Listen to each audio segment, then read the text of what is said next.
আজকের আমাদের যে কোর্সটা linear algebra and analytical geometry, এটা কিন্তু দুইটা আলাদা কোর্স ছিল। লিনিয়ার এলজেব্রা আলাদা একটা কোর্স ছিল, অ্যানালিটিক্যাল জিওমেট্রি আলাদা একটা কোর্স ছিল। এবং এই অ্যানালিটিক্যাল জিওমেট্রি এই কোর্সটা নিয়ে অনেকেই দেখা গেছে বেশ সাফার করে আর কি। তো আপনার যেমন বললেন যে ক্যালকুলাস কঠিন কোর্স, ক্যালকুলাসের থেকে অ্যানালিটিক্যাল জিওমেট্রি এটা অনেকের কাছে অনেক বেশি কঠিন লাগে। ক্যালকুলাসটা বুঝতে পারলে এবং আমি যদি বুঝাইতে পারি, এই দুইটার কম্বিনেশন যদি হয় আপনার কাছে কঠিন লাগবে না, একেবারে ইজি লাগবে।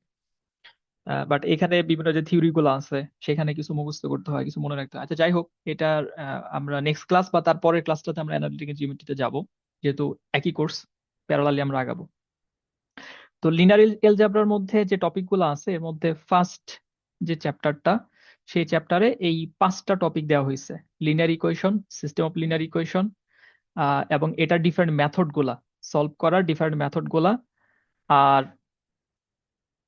অ্যাপ্লিকেশন, 3টা অ্যাপ্লিকেশন আছে: নেটওয়ার্ক ফ্লো, তারপরে ইলেকট্রিক্যাল নেটওয়ার্ক, এই জায়গায় সিস্টেম অফ লিনিয়ার ইকুয়েশনের ব্যবহার, কেমিক্যাল ইকুয়েশন ব্যালেন্সিং এ এটার ব্যবহার, আর হলো পলিনোমিয়াল ইন্টারপোলেশন এটার ব্যবহার।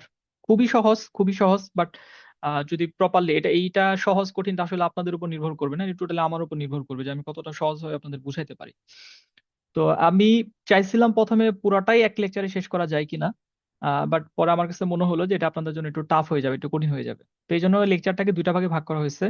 তো আমরা আজকে এই পর্যন্ত শেষ করব, অর্থাৎ অ্যাপ্লিকেশনের আগ পর্যন্ত আমরা বেসিক গুলা দেখবো, বিভিন্ন মেথড গুলা দেখবো যে কিভাবে সলভ করতে হয়, সলিউশন মেথড গুলা, এবং কিছু ম্যাথমেটিক্যাল প্রবলেম আমরা সলভ করবো। এবং সেখানে আমাদের ভালোই সময় যাবে, 4টা মেথড আছে লিনিয়ার ইকুয়েশন সলভ করার।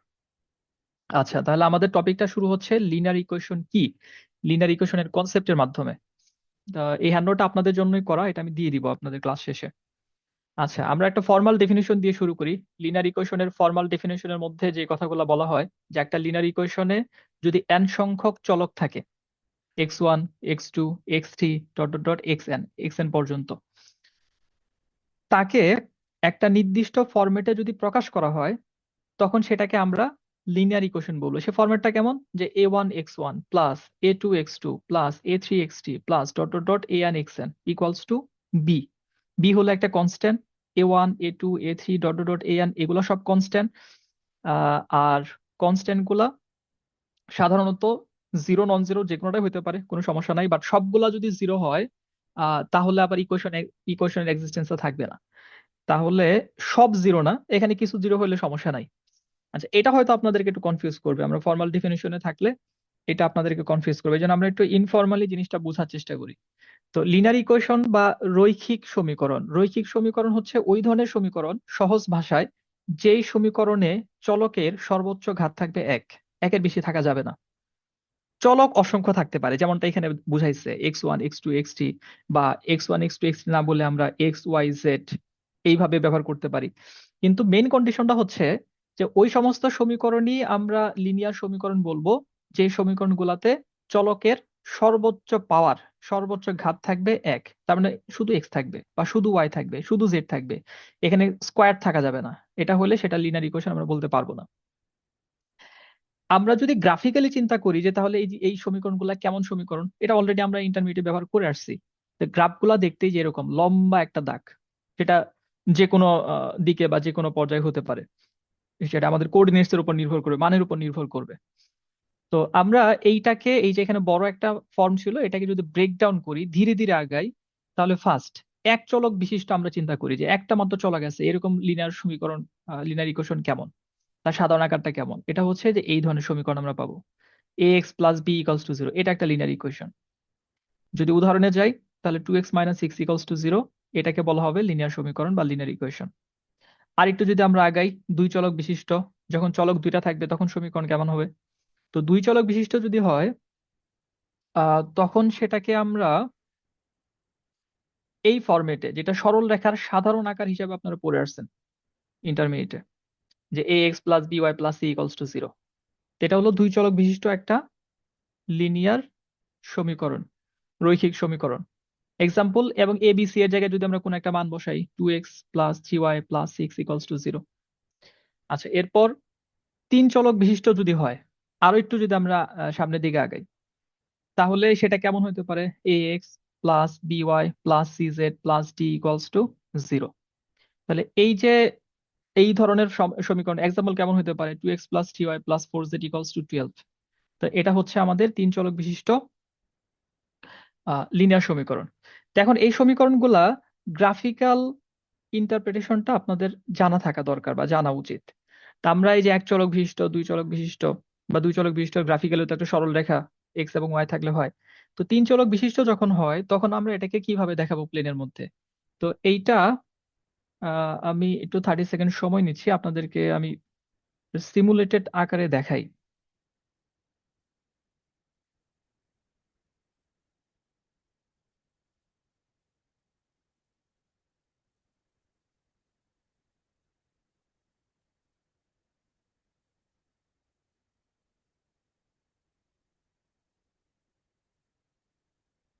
আচ্ছা, শেয়ারটা একটু আমাকে চেঞ্জ করতে হবে।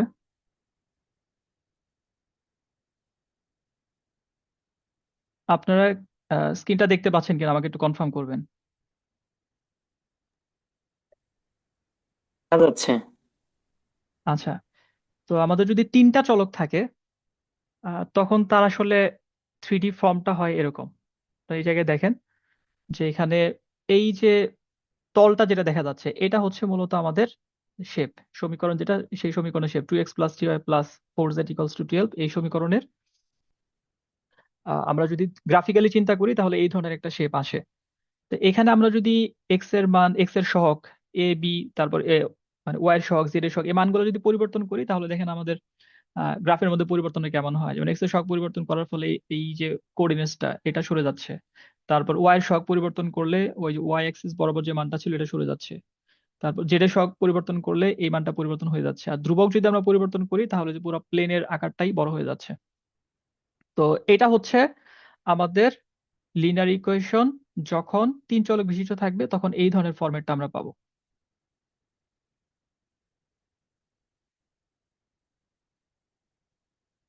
আচ্ছা, আমরা আবার আমাদের পড়ায় চলে যাই।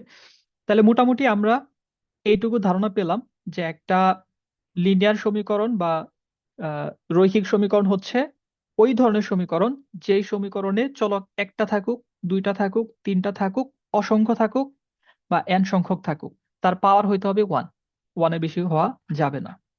আচ্ছা, বৈশিষ্ট্যগুলো যদি এক নজরে আমরা সামারাইজ করি তাহলে এই তিনটা বৈশিষ্ট্য এটার ক্ষেত্রে আমরা বলতে পারি।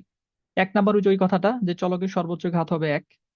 দুই নাম্বার যে একাধিক চলক যদি থাকে, ঘাত একই থাকলো, যদি গুণাকারে থাকে তাহলেও হবে না। যেমন এরকম যদি থাকে x × y, এক্স এর ঘাতও কিন্তু ওয়ান, ওয়াই এর ঘাতও কিন্তু ওয়ান, বাট দুইটা যেহেতু গুণাকার আছে দুইটা সমন্বিত ভাবে ঘাত তখন 1 + 1 2 হয়ে যায়। এই জন্য এইরকম যদি থাকে যে xy + 7 = 0, তো এইটা আমরা রৈখিক সমীকরণ বলতে পারবো না। This is not a linear equation. আর তিন নাম্বার কি? তিন নাম্বার হচ্ছে স্কোয়ার রুটের ভেতরে যদি থাকে সেটা লিনিয়ার সমীকরণ না। লগারিদমিক ফাংশন, ত্রিকোণমিতিক ফাংশন এগুলার ভেতরে যদি চলক থাকে সেটাও লিনিয়ার সমীকরণ না। এগুলা মানে জানা থাকলে আপনি একটু দেখে বলে দিতে পারবেন যে এটা লিনিয়ার ইকুয়েশন নাকি লিনিয়ার ইকুয়েশন না। আর লাস্ট হচ্ছে চলক কখনো ভগ্নাংশের নিচে থাকতে পারবে না, হরে থাকতে পারবে না। যদি থাকে তাহলেও আমরা সেটাকে বলতে পারবো যে এটা লিনিয়ার ইকুয়েশন না। তাহলে এতক্ষণ যে আলোচনা করলাম এই আলোচনা থেকে আমাদের লার্নিং অবজেক্টিভ একটাই, যে আপনি একটা সমীকরণ দেখে বলতে পারবেন কিনা যে এই সমীকরণটা লিনিয়ার সমীকরণ নাকি লিনিয়ার সমীকরণ না। এইটুকু আপনাদের ক্লিয়ার কিনা বলেন। জি ভাইয়া, বুঝতে পারছি। তবে দুই নাম্বার যে বৈশিষ্ট্য দেওয়া আছে এখানে, একাধিক চলক গুণ আকারে থাকতে পারবে না, কিন্তু তারা কি ভাগ আকারে থাকতে পারবে? ভাগাকারে তো থাকতে পারবে না। ভাগাকারে থাকতে পারবে না কেন? এই যে চলক কখনো ভগ্নাংশের নিচে থাকবে না। যদি ভাগাকারে থাকে তাহলে তো একটা চলক ভগ্নাংশের নিচে চলে আসতেছে।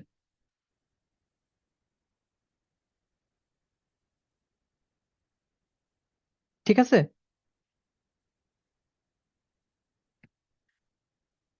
আচ্ছা, এই কনসেপ্টটা যদি আপনাদের ক্লিয়ার হয়ে থাকে তাহলে এখন আমরা জানবো যে সিস্টেম অফ লিনিয়ার ইকুয়েশনটা তাহলে কি। লিনিয়ার ইকুয়েশন আমাদের ক্লিয়ার, এখন আমাদের জানতে হবে সিস্টেম অফ লিনিয়ার ইকুয়েশন। তো একাধিক লিনিয়ার সমীকরণ যখন একই চলকগুলোকে শেয়ার করে তখন তাদেরকে একসাথে আমরা বলি সিস্টেম অফ লিনিয়ার ইকুয়েশন। একই চলক শেয়ার করে এটা হয়তো কনফিউজ হতে পারে, তার মানে জিনিসটা এরকম হবে। যেমন 2x + 3y + z = 5, এটা একটা লিনিয়ার সমীকরণ। আরেকটা লিনিয়ার সমীকরণে যদি চলক এই এক্স ওয়াই জেডই থাকে একটা জেড, এক্স ওয়াই জেডই যদি থাকে, সেখানে সহগগুলো আলাদা হতে পারে। যেহেতু সমীকরণ আলাদা, সহগগুলো তো আলাদা হবে ডেফিনেটলি। আরেকটা ধরেন এরকম হলো x minus y plus z equals to 7, তখন এই দুইটা সমীকরণকে একত্রে আমরা বলবো সিস্টেম অফ লিনিয়ার ইকুয়েশন। এটাকে আমরা একটু প্র্যাকটিক্যালি যদি বোঝার চেষ্টা করি, ধরেন আপনি বাজারে গেছেন, বাজারে গিয়ে দুইটা আপেল কিনছেন, তিনটা কমলা কিনছেন, 40 টাকা লাগছে আপনার। আপেলকে আমরা এক্স মনে করি আর কমলাকে আমরা ওয়াই মনে করি। তাহলে এটাকে যদি আমরা একটা সমীকরণে কনভার্ট করি, কিভাবে লিখতে হবে? একটা আপেল হলো এক্স, তাহলে দুইটা আপেল হলো 2x, 2 × x। একটা কমলা যদি আমরা ওয়াই ধরে নেই, মানে কমলা মানে ওয়াই, তাহলে তিনটা কমলা, তাহলে 3 × y। এই সবগুলা মিলে আপনার খরচ হয়েছে 40 টাকা, তাহলে 2x + 3y ইকুয়ালস টু 40। একটা। আরেকটা হলো আপনার বন্ধু গেল, সে হলো 4টা আপেল কিনছে, দুইটা কমলা কিনছে, তার টাকা লাগছে হচ্ছে 56 টাকা। তাহলে তার আহ, বিষয়টাকে যদি আমরা লিনিয়ার ইকুয়েশনে কনভার্ট করি, তাহলে সেটা কিভাবে লেখা যাবে? আপেল যেহেতু এক্স, 4টা কিনছে, তাহলে 4x। কমলা যেহেতু ওয়াই, দুইটা কিনছে, তাহলে 2y। মোট টাকা লাগছে 56, তাহলে 4x + 2y ইকুয়ালস টু 56। এই যে দেখেন, এখানে আমরা আপনারা যে আপেল আর কমলা কিনলেন, এটাকে সিস্টেম অফ লিনিয়ার ইকুয়েশনের মাধ্যমে প্রকাশ করে ফেলতে পারছি। এই যে সমীকরণ জোট, এই সমীকরণ জোটটাই হচ্ছে সিস্টেম অফ লিনিয়ার ইকুয়েশন বা লিনিয়ার সমীকরণ জোট। এখন প্রশ্ন হচ্ছে যে এই সমীকরণ জোট দিয়ে আমরা কি করব, আমাদের কাজটা কি? এখানে আমাদেরকে আমাদের কারিকুলাম কি শেখাইতে চাচ্ছে? তো এখানে বেসিক্যালি আমাদের এই সমীকরণ জোটটাকে সমাধান করতে হয়, সমাধান করে এক্স এবং ওয়াই এর মান বের করতে হয়। তো যখন আপনি এদেরকে সমাধান করতে যাবেন, সমাধান করা মানেই হচ্ছে এক্স এবং ওয়াই এর সেই মানগুলা বের করা, যে মানগুলা 1 নং এবং 2 নং দুইটা সমীকরণকেই সিদ্ধ করবে, দুইটাকেই। তো যখন আপনি ওই কাজটা করতে যাবেন, তখন আপনার সামনে জিওমেট্রিক্যালি তিনটা সিচুয়েশন আসবে। তিন ধরনের যে কোনো একটা সিচুয়েশন আপনি ফেস করবেন। কি কি সিচুয়েশন ফেস করবেন? যে তাদের একটা মাত্র সমাধান আপনি পাবেন, যেটাকে ইউনিক সলিউশন বলা হয়। তাদের কোনো সমাধানই আপনি পাবেন না, অথবা তাদের অসংখ্য সমাধান পাবেন, শেষ করতে পারবেন না সমাধান বের করে। তাহলে এখন আপনার এখানে শিখতে হবে, জানতে হবে এবং বুঝতে হবে যে কখন আমি ইউনিক সলিউশন পাই, কখন আমি কোনো সলিউশন পাই না, কখন আমি ইনফাইনাইট সংখ্যক solution pi. Car? System of linear ইকুয়েশনের। যে দুইটা বা তিনটা সমীকরণ দেওয়া থাকবে, সেই দুইটা বা তিনটা সমীকরণের সমাধান বের করার ক্ষেত্রে বা সমাধান বের করার পর যে আমার সেই সমাধানগুলা কেমন হয়, এইটা হচ্ছে আমাদের এখানে জানার বিষয়। আচ্ছা, ইউনিক সলিউশন পাওয়া যায় কখন? যখন রেখা দুটি ঠিক একটা বিন্দুতে একে অপরকে ছেদ করে, একটা মাত্র বিন্দুতে ছেদ করবে, তখন সেটাকে আমরা, সেখান থেকে আমরা ইউনিক সলিউশন পাবো। এক্স এবং ওয়াই এর একটা মান পাওয়া যাবে, যেটাকে আমরা ছেদবিন্দু বলি, আর সেই ছেদবিন্দুটাই হচ্ছে সমাধান। তাহলে কোনো সলিউশন কখন আমরা পাবো না? যখন রেখা দুইটা একে অপরের সমান্তরালে চলে যায়, প্যারালাল হয়ে যায়, কখনো সেট করে না। এই ধরনের সিচুয়েশনে আমরা তাদের কোনো সলিউশন খুঁজে পাই না, কারণ সলিউশন হচ্ছে ইন্টারসেক্ট পয়েন্ট। দুইটা সরলরেখা যদি পরস্পরকে ছেদ না করে, তাদের মধ্যে যদি কোনো ইন্টারসেক্ট পয়েন্ট না থাকে, তার মানে তাদের মধ্যে কোনো সলিউশন নাই। আমরা এমন কোনো মান পাবো না যে মানটা তাদেরকে সিদ্ধ করবে। আপনারা 9-10-এ বা ইন্টারমিডিয়েটে পড়ছেন এরকম, যে একটা বিন্দু যদি একটা সরলরেখার উপরে অবস্থান করে, তখন ওই বিন্দুটা ওই সরলরেখাকে সিদ্ধ করে। শুধু সরলরেখা না, বক্ররেখা বা যে কোনো শেপের ক্ষেত্রেও এটা প্রযোজ্য। বা আপনারা হয়তো এইভাবে পড়ে থাকতে পারেন যে একটা সরলরেখা একটা বিন্দু দিয়ে গমন করে, তাহলে একটা বিন্দু দিয়ে গমন করার মানে কি? ওই বিন্দুটা ওই সরলরেখাকে সিদ্ধ করবে। সিদ্ধ করার মানে কি? এক্স এর মান এবং ওয়াই এর মান, বিন্দুর এক্স এর এবং ওয়াই এর মান সরলরেখার এক্স এবং ওয়াই এর পরিবর্তে যদি বসাই, তাহলে left hand side right hand side সমান হবে। এই যে যে বিন্দুটা এই কাজটা করতে পারে, সেটাই হচ্ছে তার আহ, সমাধান কি তো, বা এই যে যেটাকে আমরা বলতেছি এক্স এবং ওয়াই এর মান, সলিউশন যেটাকে আমরা বলতেছি। আচ্ছা, আর অসংখ্য সমাধান কখন পাওয়া যাবে? যে রেখা দুইটা যদি হুবহু একে অপরের উপর দিয়ে যায়, কোইন্সিডেন্ট হয়, তখন সেখানে অসংখ্য বিন্দু পাওয়া যাবে। দুইটা রেখা যদি একটা আরেকটার উপর পড়ে, তাহলে সেখানে তো একটা বিন্দু থাকবে না, একটা ইন্টারসেক্ট পয়েন্ট থাকবে না, অসংখ্য ইন্টারসেক্ট পয়েন্ট থাকবে। তো এটা হাতে ড্র না করে আপনাদেরকে সিমুলেশনের মাধ্যমে দেখাইলে আমার মনে হয় যে জিনিসটা বেটার হবে। এইটাকেও আমরা একটু সিমুলেটেড ভাবে দেখার চেষ্টা করব।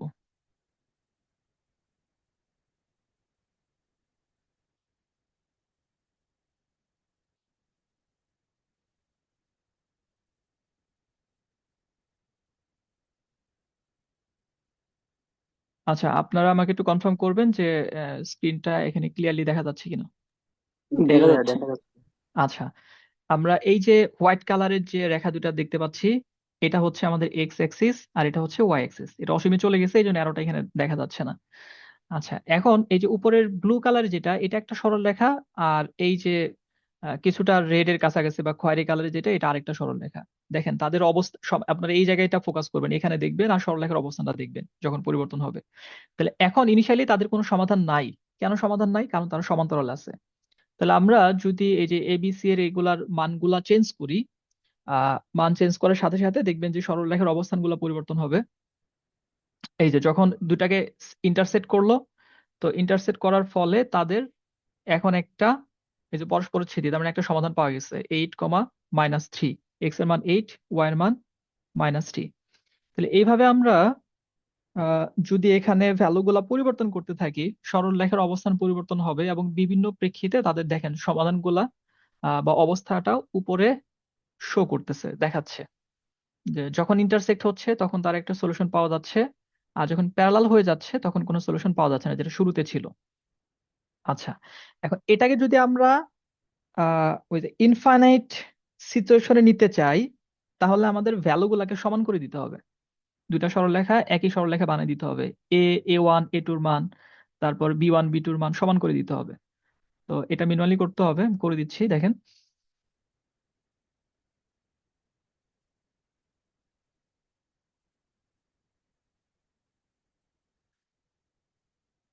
আচ্ছা, আর লাস্ট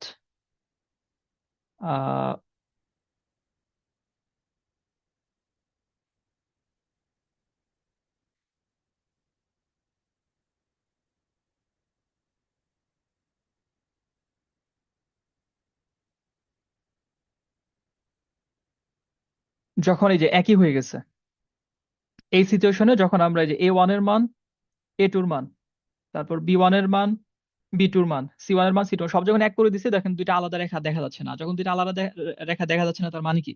তার মানে দুইটা রেখা একটা আরেকটার উপরে সমাপতিত হওয়া, যে বিষয়টা, তো তখন সমাধান অসংখ্য, কারণ অবস্থাটা হচ্ছে একই রেখা বোঝাচ্ছে। আচ্ছা, এই হলো তাহলে আমাদের সলিউশনের তিনটা অবস্থা। আমার মনে হয় যে এই জিনিসটা এখন আপনারা ক্লিয়ার হয়েছেন। তাহলে আমরা দুইটা জিনিস শিখলাম। এক নাম্বার শিখলাম যে লিনিয়ার ইকুয়েশন কি। দুই নাম্বার শিখলাম সিস্টেম অফ লিনিয়ার ইকুয়েশন কি। এবং সেই সিস্টেম অফ লিনিয়ার ইকুয়েশন যখন আমরা সমাধান করব, তখন আমরা কি কি সিচুয়েশন ফেস করতে পারি বা সমাধানগুলোর কি কি অবস্থা হতে পারে। এইটুকুর মধ্যে আপনাদের কোনো প্রশ্ন থাকলে বলেন, এরপর আমি পরের টপিকে যাচ্ছি।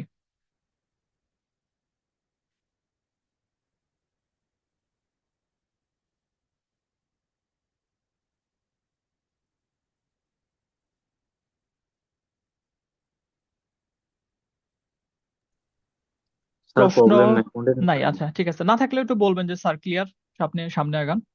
আমাদের একটু ইন্টারেক্টিভ হইতে হবে আর কি। আর প্রশ্ন করার ক্ষেত্রে কোনো হেজিটেশন থাকা যাবে না, আপনার যত সিলি প্রশ্ন হোক যা হোক। তা আপনি এই কোর্সে ইনরোল করছেনই এই সাবজেক্টটাতে ভালো করার জন্য, ভালোভাবে বোঝার জন্য। এবং আমার কাজই হচ্ছে আপনাকে ভালোভাবে বোঝানো।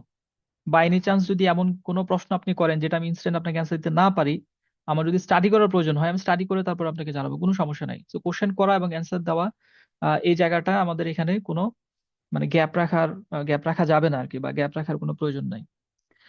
আপনার ডিমান্ডটা আমি যখন বুঝতে পারবো, তখন আমার জন্য সহজ হবে আপনাকে বা আপনার সেই ডিমান্ডটা ফুলফিল করার। আচ্ছা, নেক্সট যে টপিকটা আছে বা যেটা জানতে হবে সেটা হচ্ছে কখন system of linear equation homogeneous হয় আর কখন নন হোমোজিনিয়াস হয়। আমরা এর আগে দুই চলক বিশিষ্ট সিস্টেম অফ লিনিয়ার ইকুয়েশন দেখছি, এখন আমরা তিন চলকে চলে যাই। তিন চলক, তিনটা সমীকরণ, a1x, b1y, c1z equals to d1। এরপরে a2x, b2y, c2z, d2, a3x, b3y, c3z, d3। চলকগুলা same থাকবে তিনটা সমীকরণে, তিনটার ক্ষেত্রে এক্স, তিনটার ক্ষেত্রে ওয়াই, তিনটার ক্ষেত্রে জেড। আচ্ছা, এখন এই যে সমীকরণ জোটটা, এই সমীকরণ জোটের হোমোজিনিয়াস নন হোমোজিনিয়াস, এই জিনিসটা টোটালি ডিপেন্ড করবে এই ভ্যালুগুলোর উপর, ধ্রুবকের উপর, সহজ কথা যেটা, d1 d2 d3, এই মানগুলোর উপর। তাহলে কখন আমরা হোমোজিনিয়াস বলবো আর কখন আমরা নন হোমোজিনিয়াস বলবো? একটা কথা মনে রাখলেই হবে, যখন আমাদের এই এই ধ্রুবকগুলা শূন্য হবে, তখন আমরা বলবো হোমোজিনিয়াস। কনস্ট্যান্ট টার্ম বা সবগুলা ধ্রুবক পদ যদি শূন্য হয়, লেখা আছে এখানে সুন্দর করে, যে সবগুলা ধ্রুবক পদ যদি শূন্য হয় তখন সেটাকে আমরা বলবো homogeneous system of linear equation. যেমন এই যে এখানে যে যে আছে, দেখেন এই যে এই পাশে সব জিরো, তাহলে এটাকে আমরা বলবো homogeneous system of linear equation.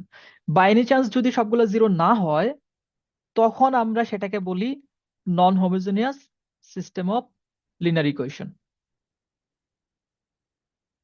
এটা আচ্ছা, এখন এই হোমোজিনাস নন হোমোজিনাস এটা তো আমরা জানলাম। এখানে সাথে আমাদের অতিরিক্ত অল্প একটু বিষয় জানতে হবে, সেটা হচ্ছে এটা কিছু বৈশিষ্ট্য, যে যখন একটা system of linear equation homogeneous হয় তখন তার গুরুত্বপূর্ণ একটা বৈশিষ্ট্য হচ্ছে ট্রিভিয়াল সলিউশন। যেটা তা আপনি যদি এই সমীকরণগুলোকে X equals to zero, Y equals to zero, Z equals to zero বসান, তবে সমীকরণগুলো সবসময় সিদ্ধ হবে।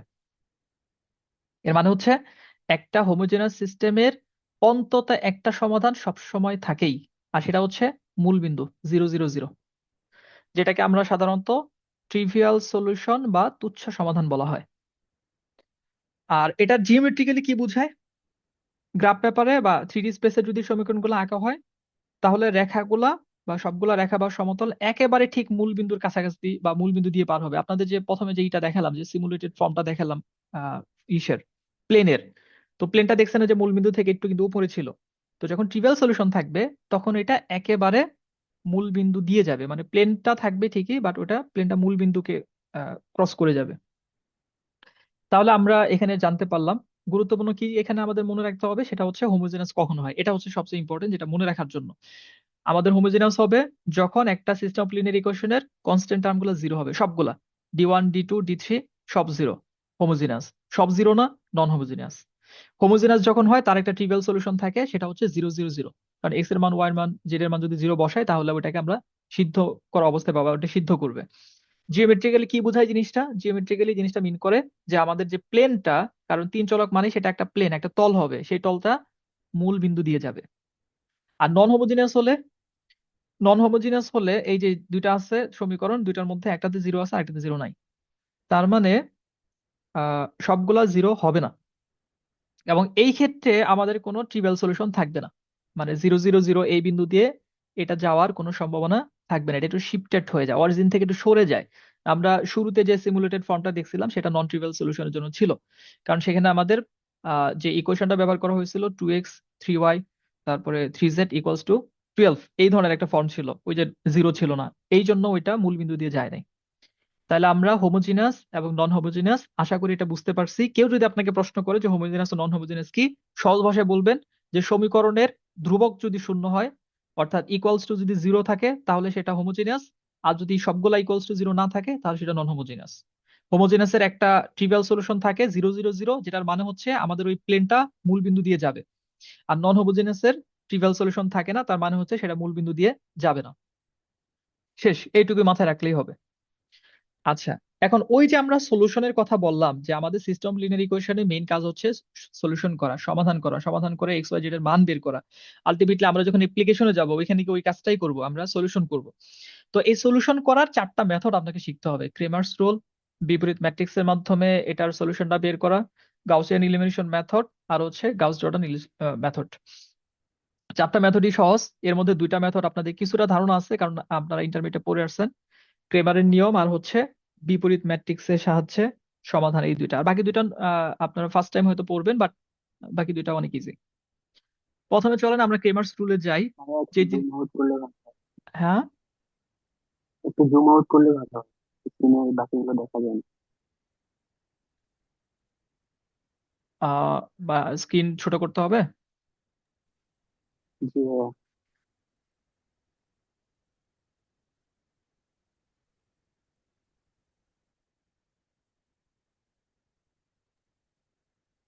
তা আপনি তো বড় করলেন। এখন এখন ঠিক আছে? না ভাইয়া।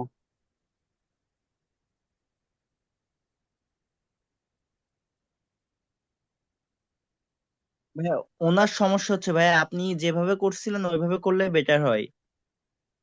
জি ভাইয়া, আমাদের ঠিক আছে। আচ্ছা, হ্যাঁ, আমি তো ওইভাবেই সাধারণত সেট আপটা করে নিচ্ছি, সমস্যা হওয়ার কথা না ফুল স্ক্রিনে যদি করা হয়। এখন ঠিক আছে। আচ্ছা, ঠিক আছে। না, আমি এই সেট আপে সাধারণত ক্লাস নেই, নর্মালি প্রবলেম হয় না। আচ্ছা, আমরা ক্রেমার্স রুলে যাব। ক্রেমার্স রুলের কিছু বিষয় আহ আমরা একটু জানি, এগুলো আসলে আমাদের পরীক্ষা আসবে না, জাস্ট জানার জন্য আমি সংক্ষেপে বলবো, যেহেতু নোটটা দিয়ে দিব, আপনারা একটু পড়বেন। একটা জিনিস শিখতেছেন, তার প্রেক্ষাপট, তার ইতিহাস, কিভাবে আসলো জিনিসটা জানা দরকার। এখানে আসলে ক্রেমার্সের যে নিয়মটা, এই নিয়মটা যে নিয়মে আমরা সমাধান করব, সেই নিয়মের প্রেক্ষাপটটা আসলে কি, মানে কিভাবে এই জিনিসটা আসছে, ওই জিনিসগুলো এখানে আমি লিখছি। তো আমাদের আসলে ক্লাসের টাইমে হবে না, এই জন্য আমি এখানে আর বিস্তারিত বলবো না। বাট আমাদের একটা সিচুয়েশন তৈরি হয়েছিল, যেই সিচুয়েশনে সিস্টেম অফ লিনিয়ার ইকুয়েশনের সমাধান বের করার প্রয়োজনীয়তা দেখা দিছিল। তো তখনই এই ক্রেমার নামক একজন ব্যক্তি, উনি হচ্ছে এই সলিউশন মেথডটা দেয়। বাট মজার ব্যাপার হচ্ছে, উনার আগেই এই সলিউশন মেথডটা নিয়ে আরেকজন আলোচনা করছিল, কথা বলছিল, আহ কলিন ম্যাককরিন।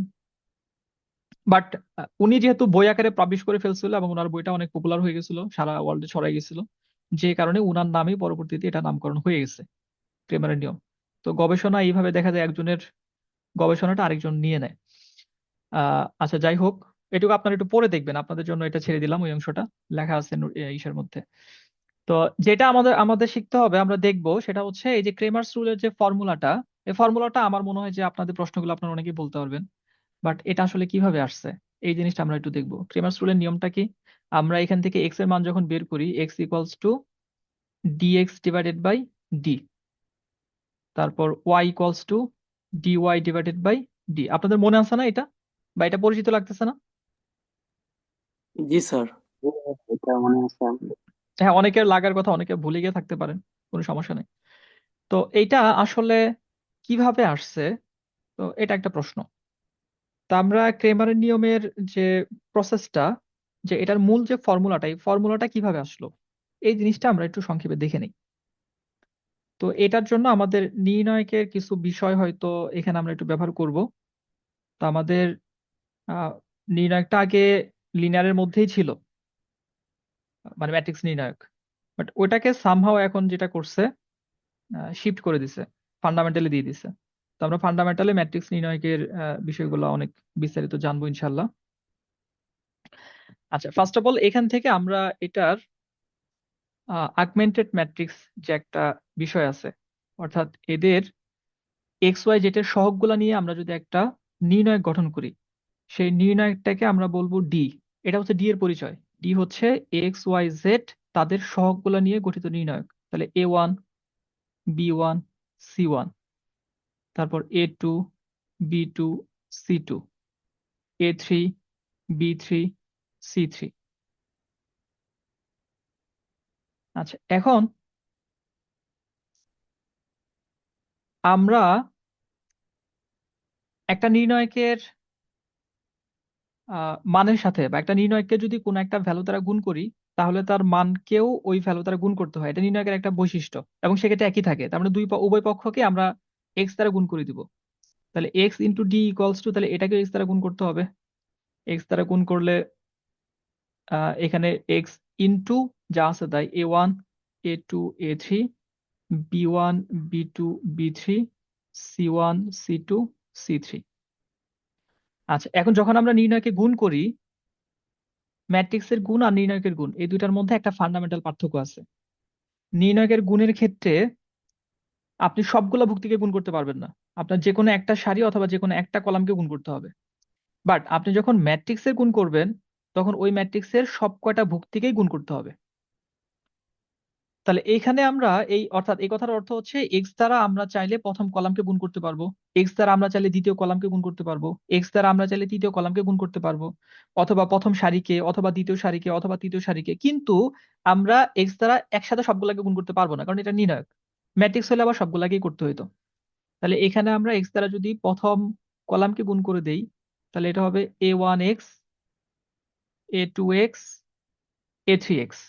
আর বাকি যা আছে এটাকে আমরা ঠিক রাখলাম। তাহলে B1, B2, B3, C1, C2, C3। আচ্ছা, এবার নির্ণায়কের আমরা আরেকটা বৈশিষ্ট্য অ্যাপ্লাই করব। সেটা হচ্ছে, আমরা নির্ণায়কের যে কোনো সারি এবং কলামের সাথে অপর যে কোনো সারি অথবা কলাম, অথবা তাদের কোনো একটা সাংখ্যিক গুণিতক যদি যোগ অথবা বিয়োগ করি, নির্ণায়কের মানের কোনো পরিবর্তন হয় না। তাহলে আমরা এখানে যে কাজটা করব, এই যে A1x, এটা হচ্ছে আমাদের প্রথম কলাম। তারপর এখানে আছে a2x, এখানে আছে a3x। এটার সাথে দ্বিতীয় আর তৃতীয় কলামটা গুণ করব, কিন্তু সরি যোগ করব, সরাসরি যোগ করব না। দ্বিতীয় কলামের ওয়াই গুণিতক যোগ করব, তৃতীয় কলামের জেড গুণিতক যোগ করব। অর্থাৎ ওয়াই গুণিতক মানে কি, এই বি1 কে ওয়াই দ্বারা গুণ করলে যেটা হয় সেটা যোগ করব, অর্থাৎ বি1 ওয়াই। তারপর সি1 এর জেড গুণিতক, এটাকে জেড দ্বারা গুণ করে যেটা হয় সেটা যোগ করব, প্লাস সি1 জেড। এই কাজটা তাহলে পরের দুইটার ক্ষেত্রেও হবে। তাহলে প্লাস বি1 ওয়াই প্লাস, সরি বি1 না, এটা বি2,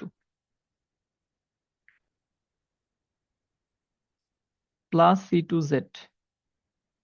তারপর প্লাস বি3 ওয়াই প্লাস সি3 জেড। এটা হলো আমরা নতুন প্রথম কলামটা লিখলাম, আর বাকিগুলো তো তাহলে যেভাবে আছে ওইভাবে থাকবে। বি1 বি2 বি3 সি1 সি2 সি3। এই ক্ষেত্রে সাইড নোট দিতে হয়, আমরা কি করছি সেটা লিখে দিতে হবে। সি1 প্রাইম, এই প্রাইম দ্বারা আমরা বলি হলো নতুন, আর ওয়ান মানে হচ্ছে প্রথম, নতুন প্রথম কলাম। এই যেটা কিভাবে পাইছি, আগের সি1 প্লাস, এখানে ওয়াটারমার্কের কারণে কি হবে নিচে লিখতেছি, সি2 ওয়াই প্লাস সি3 জেড।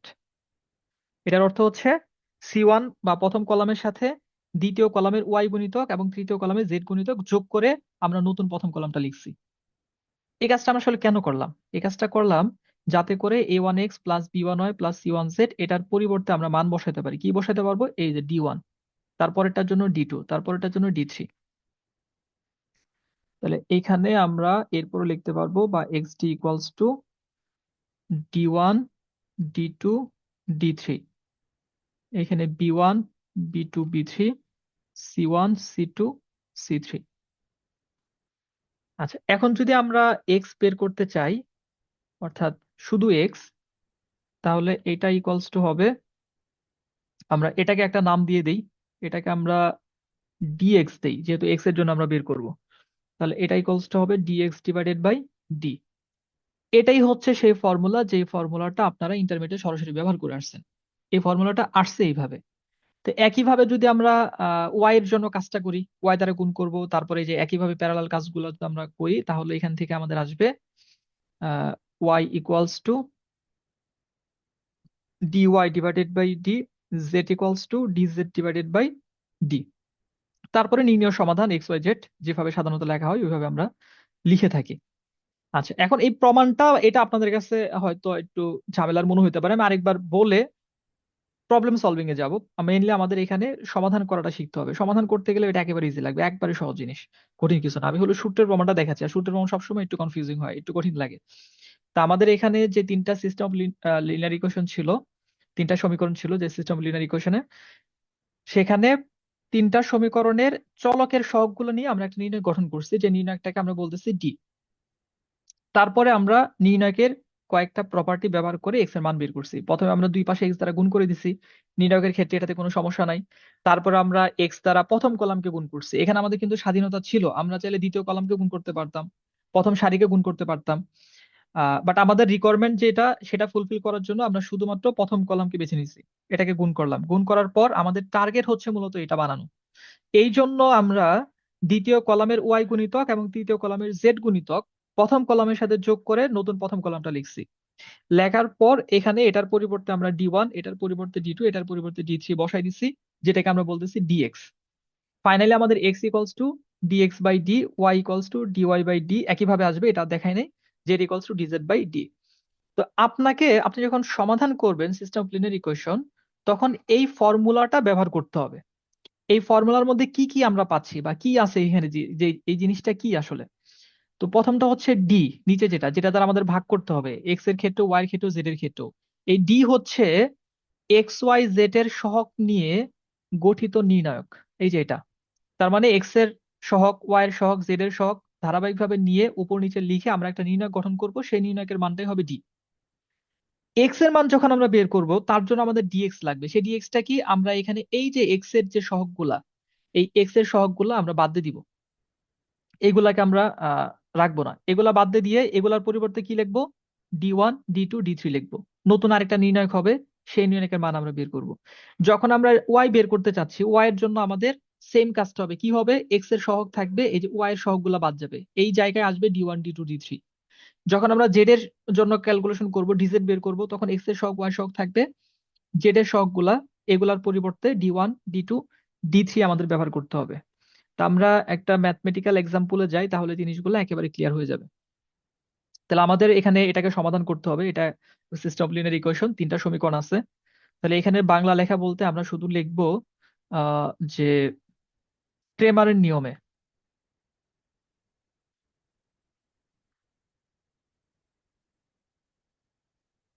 ক্রেমারের নিয়মে ওই জিনিসগুলো আমরা বের করব। প্রথমে আমরা ডি বের করব, ডি ইকুয়ালস টু একটা নির্ণায়ক। নির্ণায়কটা কেমন? প্রথমে এক্স এর সহগ 1, তারপরে ওয়াই এর সহগ 2, তারপর জেড এর সহগ -1।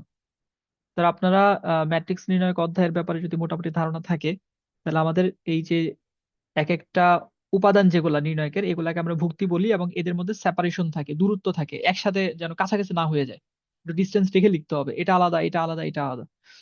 আর এক্স এর গুলা এক্স এর নিচে, ওয়াই এর গুলা ওয়াই নিচে থাকবে। এই প্যাটার্নটা মেনটেন করতে হবে। 3 2 -2 1 1 1। আচ্ছা, এরপর এটার মান নির্ণয় করতে হবে। এটার মান নির্ণয় করার পদ্ধতিটা অনেকের হয়তো মনে থাকতে পারে, অনেকে হয়তো ভুলে গিয়ে থাকতে পারেন। এটা ইন্টারমিডিয়েট লেভেলে বিস্তার পদ্ধতিতে আপনারা শিখে আসছেন। আমি বিস্তার পদ্ধতিটাই খুব সহজভাবে বলে দিচ্ছি। এটা খুব সহজ একটা পদ্ধতি। আপনি প্রথমে প্রথম সারি বরাবর বিস্তার করাটাই সহজ, যে কোনো সারি বা কলাম বরাবর করা যায়। তাহলে আমরা প্রথম সারির এই প্রথম উপাদানটা নিতে হবে, 1 নিবেন, এটা চিহ্ন সহ।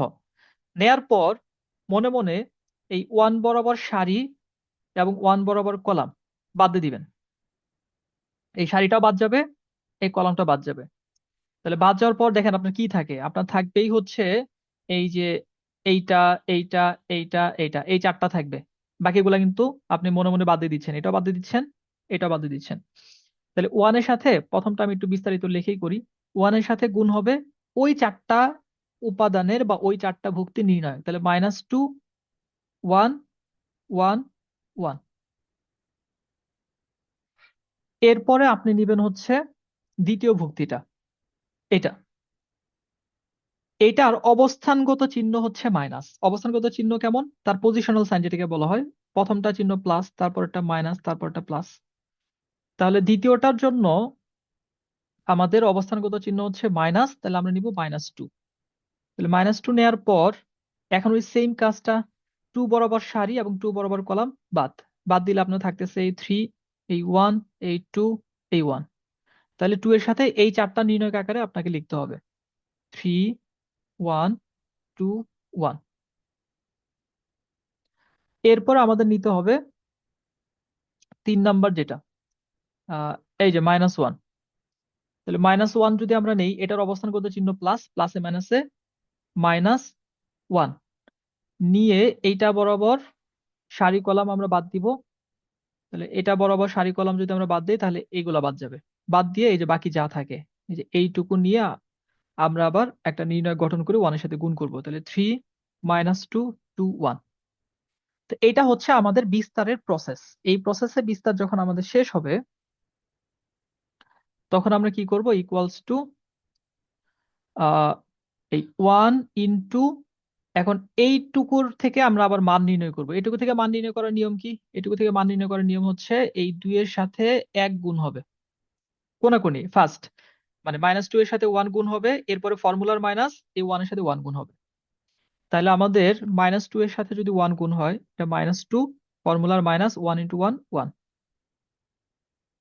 এরপর আছে আমাদের এই যে -2, এখানে একইভাবে মান নির্ণয় করব। তাহলে 3 -2 -1 ইন্টু 3, মাইনাসে মাইনাসে +4, কারণ এখানে এই যে -4 ইকুয়ালস টু -3, এখানে 1, তাহলে -2, আর এখানে 7 -7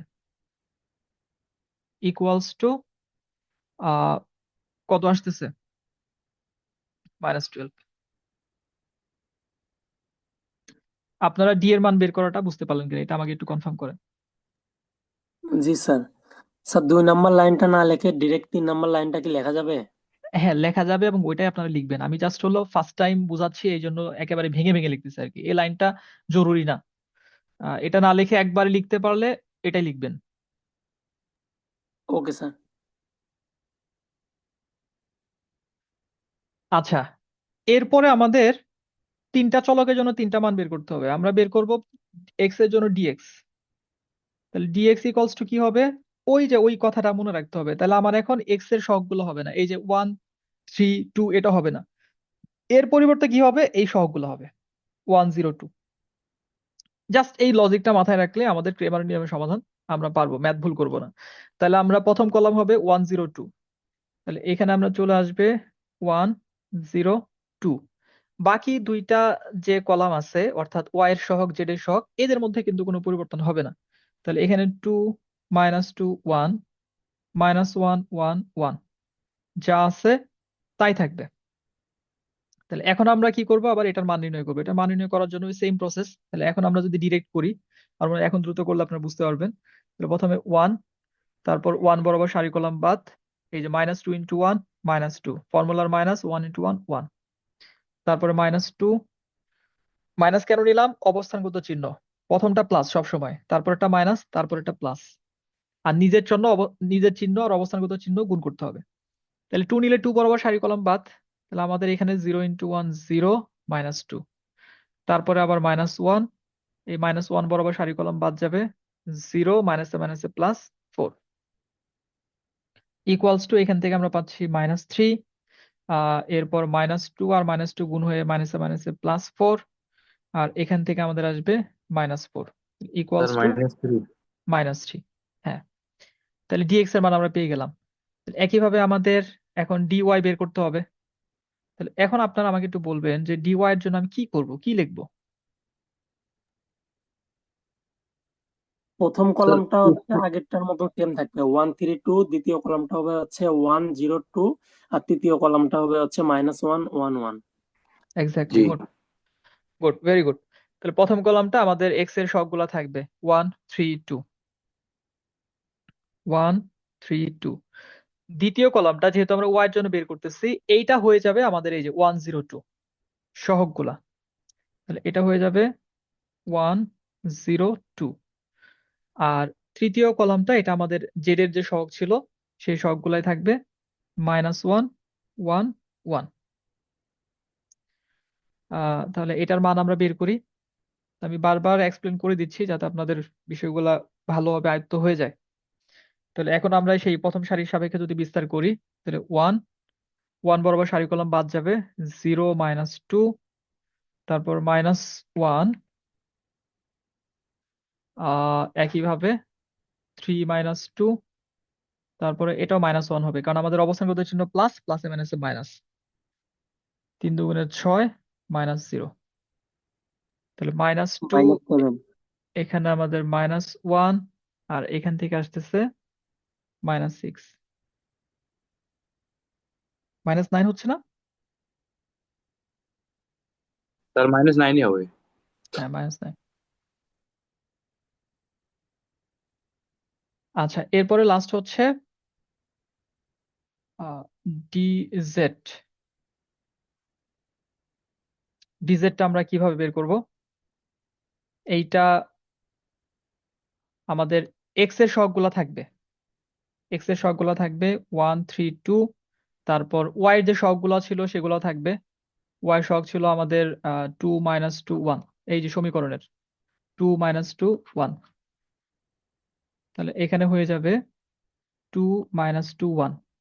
লাস্টে যেখানে আমরা জেড এর সহগ লিখতাম ডিজেড এর মানে, সেখানে আমাদের ধ্রুবকটা আসবে। ধ্রুবক হচ্ছে 1 0 2। তাহলে এই -1 1 1 এটা ছিল জেড এর সহগ, এটার পরিবর্তে আসবে 1 0 2। তাহলে এটা যদি আমরা বিস্তার করি, তাহলে 1 ইন্টু -4 -0, এই যে আমরা এটাকে নিচ্ছি, এটাকে নিয়ে এটা বরাবর সারি, এটা বরাবর কলাম বাদ দিচ্ছি। তাহলে -2 ইন্টু 2 -4 1 ইন্টু 0 -0। তারপরে আমাদের এখানে -2, 2 যখন নিব 2 বরাবর সারি কলাম বাদ যাবে। তাহলে 3 2 6 -0। তারপরে আমরা নিয়েছি হচ্ছে +1। তাহলে -9 হবে। 3 মাইনাসে +4। তাহলে এখান থেকে আমাদের আসবে -4 -12 +7। তাহলে কত আসে? -9। -9। যখন আমরা সবগুলা মান পেয়ে যাব তখন কাজ কি? তখন লাস্টে আমরা লিখবো যে সুতরাং x equals to dx divided by d। এখানে আমি যেটা দেখছি একটা কমন মিস্টেক যেটা আপনারা পরীক্ষায় করেন, সেটা হচ্ছে কনফিউশনে পড়ে যান যে ডি কি উপরে হবে নাকি ডি নিচে হবে। এই কনফিউশনটার কারণে অনেকেই দেখা যায় পরীক্ষায় এটা ভুল করে আসে লাস্টে গিয়ে, মানে পুরো অঙ্ক ক্যালকুলেশন ঠিক করে শেষে অ্যান্সারটা উল্টায় দেয়। তো এটা মনে রাখবেন যে ডি হচ্ছে আমাদের সেন্ট্রাল ভ্যালু। এই ডি আমরা এক্স এর জন্য ব্যবহার করবো, এই ডি আমরা ওয়াই এর জন্য ব্যবহার করবো, এই ডি আমরা জেড এর জন্য ব্যবহার করবো, আর সেন্ট্রাল ভ্যালু সবসময় নিচে হবে। তো এই জিনিসটা এইভাবে আপনি মাথায় রাখতে পারেন যে যেটা আমরা সেন্ট্রাল ভ্যালু সবার জন্য ব্যবহার করব ওইটা দ্বারাই ভাগ করতে হবে। তাহলে এইভাবে মনে রাখলে আশা করি এই কনফিউশনটা হবে না। তাহলে এখন আপনি মানগুলা বসাই দেন। আপনার ডিএক্স এর মান আসছে হচ্ছে -3 আর ডি ছিল হলো -12। তাহলে -3 divided by -12 equals to 1/4। y equals to dy divided by d। তাহলে এটা ছিল আমাদের -9 ডিভাইডেড বাই -12 ইকুয়ালস টু, এখানে 3 দ্বারা ক্যান্সেল হবে, তাহলে 3/4, মাইনাস মাইনাস ক্যান্সেল হয়ে গেছে। z equals to dz divided by d equals to -9 divided by -12, একই মান আসবে 3/4। লাস্টে আমরা লিখে দিব সুতরাং নির্ণেয় সমাধান x, y, z equals two, ওই যে সমাধান আমরা যেভাবে লিখি 1/4, 3/4, 3/4। এই হচ্ছে আমাদের পুরো প্রসেস। এখন আপনাদের কোনো প্রশ্ন থাকলে এই জায়গায় প্রশ্ন করেন, তারপর আমরা সেকেন্ড মেথডে যাব।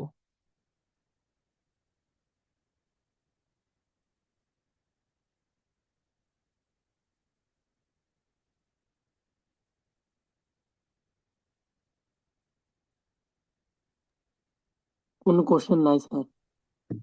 স্যার আপনাদের কন্টিনিউ করেন, কোনো কোশ্চেন হ্যাঁ নেই। আপনাদের বুঝতে কি সমস্যা হচ্ছে, বোঝা যাচ্ছে? বোঝা যাচ্ছে জি স্যার। স্যার, ক্লিয়ারলি বোঝা যাচ্ছে।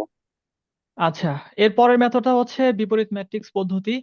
তো এখানে শুরুতে বিপরীত ম্যাট্রিক্স নিয়ে কিছু কথা না বললে সরাসরি যদি আমরা প্রবলেম সলভিং এ যাই, আপনাদের বুঝতে সমস্যা হতে পারে। যদিও এটা মানে আমাদের প্রি স্টাডিড, আমরা ইন্টারমিডিয়েট এটা পড়ে আসছি কিছুটা। তো বিপরীত ম্যাট্রিক্স এর ক্ষেত্রে একটা ম্যাট্রিক্সের বিপরীত ম্যাট্রিক্স বের করার যে মেথড গুলো আছে তার মধ্যে সহজ মেথড হচ্ছে অ্যাডজয়েন্ট মেথড, যেটা অ্যাডজয়েন্ট মেথডের মাধ্যমে বিপরীত ম্যাট্রিক্সটা বের করা। এটাই সাধারণত ইন্টারমিডিয়েট স্টুডেন্টদেরকে পড়িয়ে থাকে। তো আপনারা যারা পড়ে আসছেন এই মেথডটা পড়ে আসছেন, এখানে কিছু সংজ্ঞা টঙ্গা লেখা আছে, হ্যান্ড নোটের স্বার্থে লেখা হয়েছে, আপনারা এটা নিজেরা একটু রিডিং পড়ে দেখবেন। এই জন্য বেসিক্যালি যেটা জানতে হবে সেটা হচ্ছে আমাদের এটা হচ্ছে বিপরীত ম্যাট্রিক্স বের করার অ্যাডজয়েন্ট মেথডের ফর্মুলা। এই ফর্মুলাটা আমরা ব্যবহার করি সাধারণত। এ ইনভার্স, একটা ম্যাট্রিক্স যদি এ হয় তার ইনভার্স ইকুয়ালস টু 1/, এটা হচ্ছে তার নির্ণায়ক, ডিটারমিনেন্ট অফ এ, মডুলাস না এটা। আমরা তো গতদিন মডুলাস নিয়ে অনেক পড়াশোনা করছি। তো এটা মডুলাস না, এটা হচ্ছে তার নির্ণায়ক। কার নির্ণায়ক? যে ম্যাট্রিক্সের বিপরীত ম্যাট্রিক্স আমরা বের করব।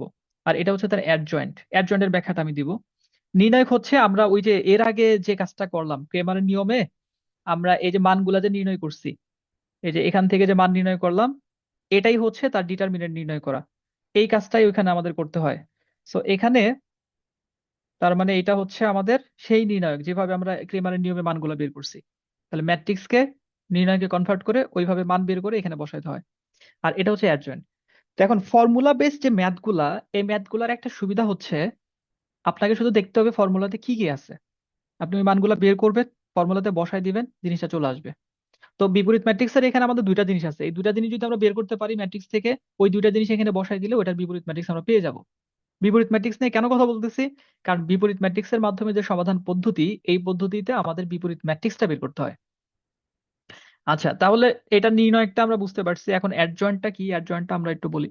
তো অ্যাডজয়েন্ট হচ্ছে আহ এটা লেখা আছে এখানে, সামারিটা আমি বলি, যে কোনো একটা ম্যাট্রিক্সের প্রত্যেকটা ভুক্তিকে, ভুক্তি মানে উপাদান, প্রত্যেকটা উপাদানকে আমরা যদি তার সহগুণক দ্বারা রিপ্লেস করে দেই তাহলে নতুন একটা আমরা ম্যাট্রিক্স পাবো। মানে প্রত্যেকটা ভুক্তির পরিবর্তে সেই ভুক্তির সহগুণক বসাইতে হবে, বসালে আমরা নতুন একটা ম্যাট্রিক্স পাবো। সেই নতুন ম্যাট্রিক্সকে যদি ট্রান্সপোজ করা হয় তাহলে অ্যাডজয়েন্ট পাওয়া যায়। ট্রান্সপোজ মানে হচ্ছে সারিকে কলাম এবং কলামকে যদি সারিতে পরিণত করে দেওয়া হয়। এখন আপনি প্রশ্ন করবেন যে স্যার সহগুণক শব্দটাও নতুন, এই শব্দটা আসলে কি বোঝায়? সহগুণক হচ্ছে এটা আমার মনে হয় ক্যালকুলেশন করে দেখাইলে আপনারা সহজে বুঝতে পারবেন। মানে আপাতত এইটুকু ক্লিয়ার কিনা, মানে আমাদের কি করতে হবে? প্রসেসিং এ যাচ্ছি পরে, যেহেতু আমরা লাইভ এক্সাম্পল দেখবো, প্রবলেম সলভ করব, সেখানে ডিটেলস দেখাচ্ছি। মানে এইটুকু আপনি ক্লিয়ার কিনা যে আমি যদি একটা ম্যাট্রিক্সের বিপরীত ম্যাট্রিক্স বের করতে চাই, তাহলে আমাকে তার মান বের করতে হবে, তার অ্যাডজয়েন্ট বের করতে হবে, বের করে এই ফর্মুলাতে বসাইতে হবে। এক।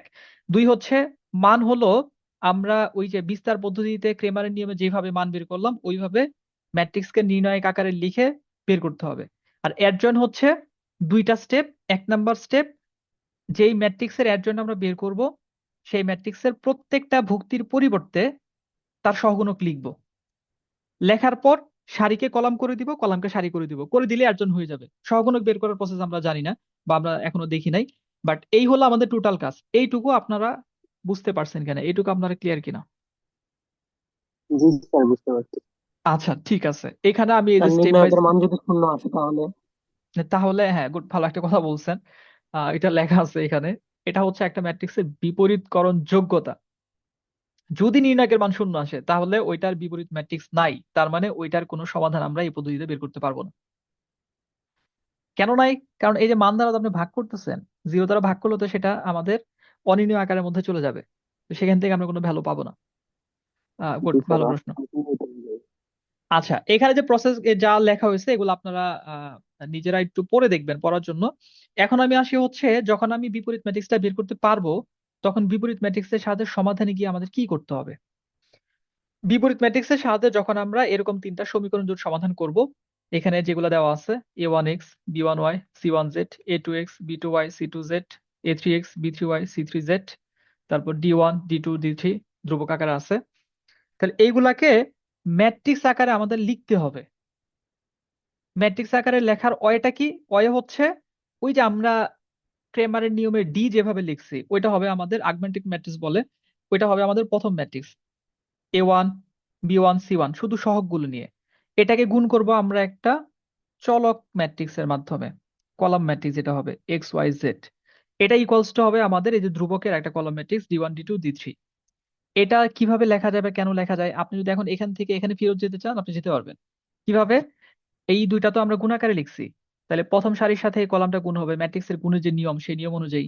তাহলে a1x plus b1y plus c1z এটা কার সমান হবে? ইকুয়ালস টু d1, অর্থাৎ এই সমীকরণটা আমরা পাচ্ছি। তারপর দ্বিতীয়টাতে গেলে a2x plus b2y plus c2z equals to d2, এই সমীকরণটা আমরা পাচ্ছি। তারপরে a3x plus b3y plus c3z equals to d3, অর্থাৎ এই সমীকরণটা আমরা পাচ্ছি। তার মানে সমীকরণকে আমরা ওই ফরম্যাটে লিখতে পারি, ওই ফরম্যাট থেকে আমরা আবার সমীকরণে যেতে পারি, দ্যাট ইজ দ্য ফ্যাক্ট।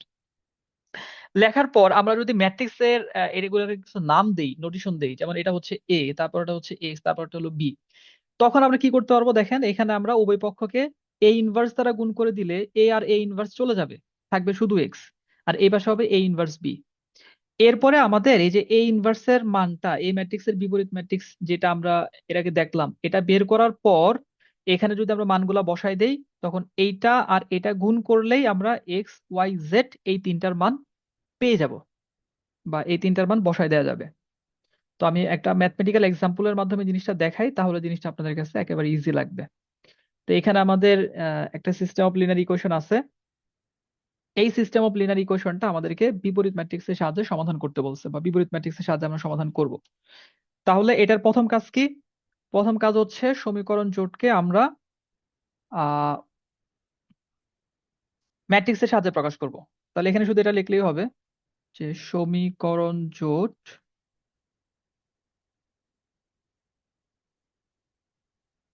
ম্যাট্রিক্সের সাহায্যে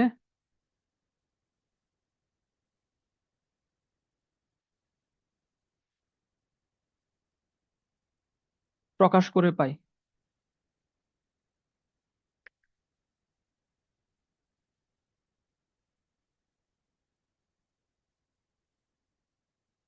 ম্যাট্রিক্সের সাহায্যে প্রকাশ করলে ওই যে প্রকাশ করার সিস্টেমটা কি?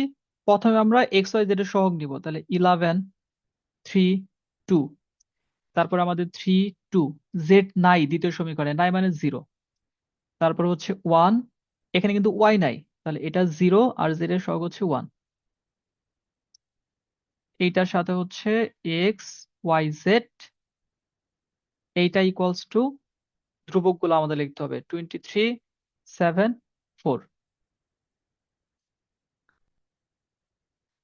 এইখানে আমরা এটার একটা নোটেশন দেই, এই যে যেই ম্যাট্রিক্সটা আছে, অর্থাৎ এই যে এই পুরো ম্যাট্রিক্সটা, বাকি দুইটাকে আমরা না দিলেও কোনো সমস্যা নাই। তাহলে এইটাকে আমরা ধরে নিলাম এ। তাহলে এ ইন্টু আমাদের এই যে x y z equals to 23 7 4। তাহলে এইখান থেকে আমরা সরাসরি লিখতে পারবো যে সুতরাং এক্স ওয়াই জেড এর মানে আমরা বের করতে চাচ্ছি, এটা ইকুয়ালস টু এ ইনভার্স 23 7 4। এটাকে আমরা দিলাম 1 নং সমীকরণ, যেখানে এ ইকুয়ালস টু 11 32 320 101। আচ্ছা, এখন তাহলে আপনার দেখেন এখানে শুধুমাত্র আমাদের এ ইনভার্সের মানটা এখন দরকার। এ ইনভার্সের মান বের করে এই 1 নং সমীকরণে বসাই দিয়ে গুণ করলেই আমরা এক্স ওয়াই জেড এর মানটা পেয়ে যাব।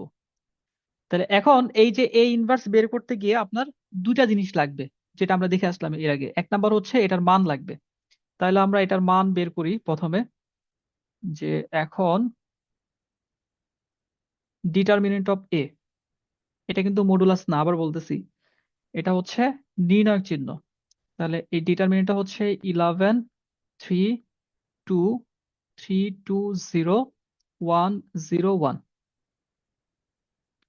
ওই যে আমরা ক্রেমারের নিয়মে সমাধানের সময় যেভাবে মান বের করছি, তো ওইভাবে এটার মান আমাদের বের করতে হবে। তাহলে 11 into 2 minus 0 minus 3 into 3 minus 0, এই যে 3 ইন্টু 1 1 ইন্টু 0, তারপর প্লাস মাইনাস প্লাস 2 ইন্টু 2 বরাবর সারি কলাম বাদ 0 মাইনাস 2। তাহলে ইকুয়ালস টু এখান থেকে আমাদের আসবে 11 দুগুণে 22 মাইনাস 9 মাইনাস 4 ইকুয়ালস টু 9। এটা নট ইকুয়ালস টু 0। এই নট ইকুয়ালস টু 0 লেখার মাহাত্ম্য হচ্ছে আমরা বুঝাই দিলাম যে এটার বিপরীত ম্যাট্রিক্স পাওয়া যাবে। আচ্ছা, এরপর হচ্ছে ওই যে সহগুণকগুলো আমরা বের করব। এখানে আমি একটা সতর্কতা, যেটা সেটা হচ্ছে আমরা যখন নির্ণয় করব তখন চিহ্নটা কিন্তু শুধু লম্বা দাগ হবে মডুলাসের মতো। এখানে যদি আমরা থার্ড ব্র্যাকেট দিয়ে ফেলি ভুলে, অথবা ফার্স্ট ব্র্যাকেট দেই, তাহলে কিন্তু টিচার চাইলে নাম্বার কাটতে পারবে, কারণ ম্যাট্রিক্স আর নির্ণয় দুটো আলাদা জিনিস।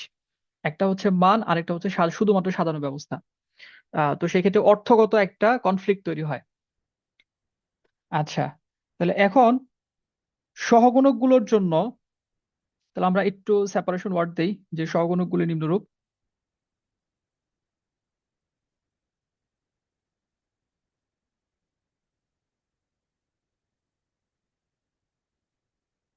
আমরা এ ম্যাট্রিক্সের সহগুণক বের করব, যার সহগুণক বের করতে চাচ্ছি প্রথম ভুক্তির জন্য। তাহলে A11 এটা ইকুয়ালস টু, এখন আপনি নিয়মটা দেখেন, আপনি যখন এইটার সহগুণক বের করবেন, ফার্স্ট অফ অল এইটা সহ এইটার সারি এটার কলাম বাদ, সব বাদ, মানে ও নিজেও বাদ, ওর সারিও বাদ, ওর কলামও বাদ।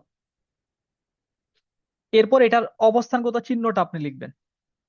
অবস্থানগত চিহ্ন বের করার দুইটা ওয়ে আছে, ম্যাট্রিক্স অধ্যায়ে এগুলো আমি বিস্তারিত আলোচনা করবো ইনশাল্লাহ। আপাতত শুধু টেকনিকটা শিখে রাখেন, যে প্রথম ভুক্তির অবস্থানগত চিহ্ন প্লাস, এরপর পাশাপাশি দুইটা একরকম হবে না। এই লাইনটা মাথায় থাকলে আপনার অবস্থানগত চিহ্ন কখনোই ভুল হবে না ইনশাল্লাহ, ভুল হওয়ার কোনো সম্ভাবনা নাই। আপনি কি মনে রাখলেন যে প্রথমটা চিহ্ন প্লাস, এরপর পাশাপাশি দুইটা একরকম হবে না। তাহলে এটা যদি প্লাস হয় এটা মাইনাস, এটা মাইনাস হলে এটা প্লাস, এটা প্লাস হলে এটা মাইনাস, এটা মাইনাস হলে এটা প্লাস, এটা প্লাস হলে এটা মাইনাস, এটা মাইনাস হলে এটা প্লাস, এটা প্লাস হলে এটা মাইনাস, এটা মাইনাস হলে এটা প্লাস। তো এইভাবে আপনি যে কোনোটা বের করে ফেলতে পারবেন। তাহলে আমাদের প্রথমটার মুখ্য কর্ণ অবস্থান, আর গৌণ কর্ণগুলো প্লাস।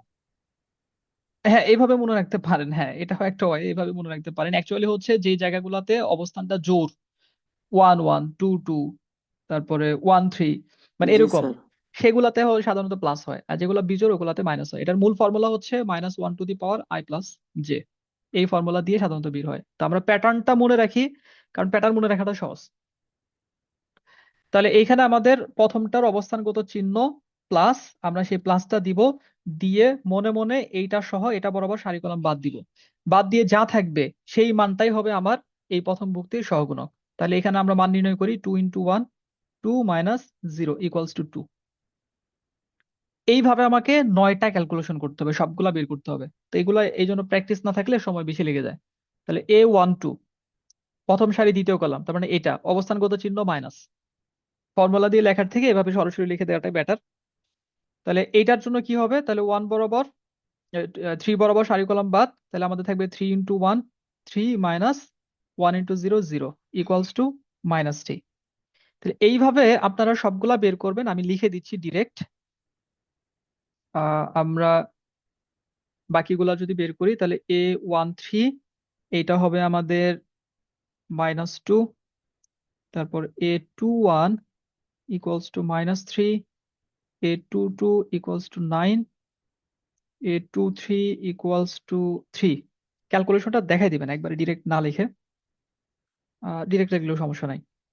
A31 = -4, A32 = 6, A33 = 13। আচ্ছা, এখন আমাদের কাজ কি, সরাসরি আমরা অ্যাডজয়েন্টটা এখন লিখব। তাহলে সুতরাং adjoint of A equals to, এটা ম্যাট্রিক্স, অ্যাডজয়েন্ট ম্যাট্রিক্স শুধুমাত্র নির্ণয় হয় কখন, যখন আমরা মান বের করি তখন। তাহলে চিহ্ন হবে ম্যাট্রিক্সের প্রথম ভুক্তিটার জায়গায় তার সহগুণক, তাহলে 2, দ্বিতীয় ভুক্তিটার জায়গায় তার সহগুণক এই যে 1 2 যেটা, তাহলে -3, তৃতীয় ভুক্তির জায়গায় তার সহগুণক -2। এটা লেখার সময় অনেক সময় কিন্তু আপনারা সারির পরিবর্তে কলাম লিখে ফেলেন, তো ওই যে ভুক্তি তার জায়গায় তার সহগুণকটা লিখতে হবে, এটা যাতে ভুল না হয়। তাহলে 2 1 এর জায়গায় এটা -3 9 3, তারপর হচ্ছে -9 6 13। এটার উপরে আমরা ছোট হাতের অথবা বড় হাতের টি লিখবো, অথবা এরকম প্রাইম একটা দাগ দিলেও হবে। এটা আমরা বুঝাচ্ছি যে এটাকে ট্রান্সপোজ করতে হবে, আমরা এখনো করি নাই। সারিকে কলাম বানাইতে হবে, কলামকে সারি বানাইতে হবে। তাহলে আমরা যদি এটাকে ট্রান্সপোজ করে দেই তাহলে প্রথম সারি হয়ে যাবে প্রথম কলাম 2 -3 -2 -3 9 3 -9 6 13। অ্যাডজয়েন্ট হয়ে গেল। তাহলে এখন আমরা কি করব, এখন ওই বিপরীত ম্যাট্রিক্সটা আমরা লিখবো। তাহলে সুতরাং সুতরাং A inverse equals to determinant of A into adjoint of A। তাহলে আমাদের ডিটারমিনেন্ট ছিল 9, 1/9 ইনটু এটার মানগুলো আমরা যেটা লিখছি কি পেলাম আমরা, 2 - 3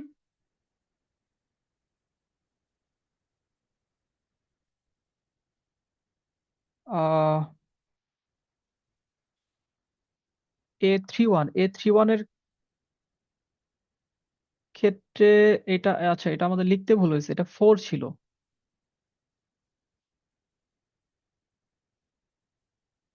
এইটা আমাদের 4, তাহলে এটা 4।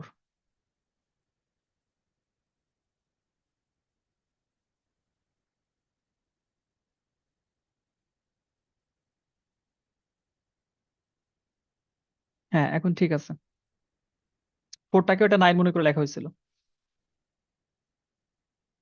তাহলে এখানে এখন আমাদের আসতেছে 2 - 3 -4 -3 9 6 -2 3 13। তাহলে আমরা এইটা হচ্ছে এ ইনভার্স পেয়ে গেলাম। যখন আমরা এ ইনভার্সটা পেয়ে গেছি তখন ফাইনালি আমরা লিখবো যে সুতরাং 1 নং থেকে পাই, সুতরাং 1 হতে পাই।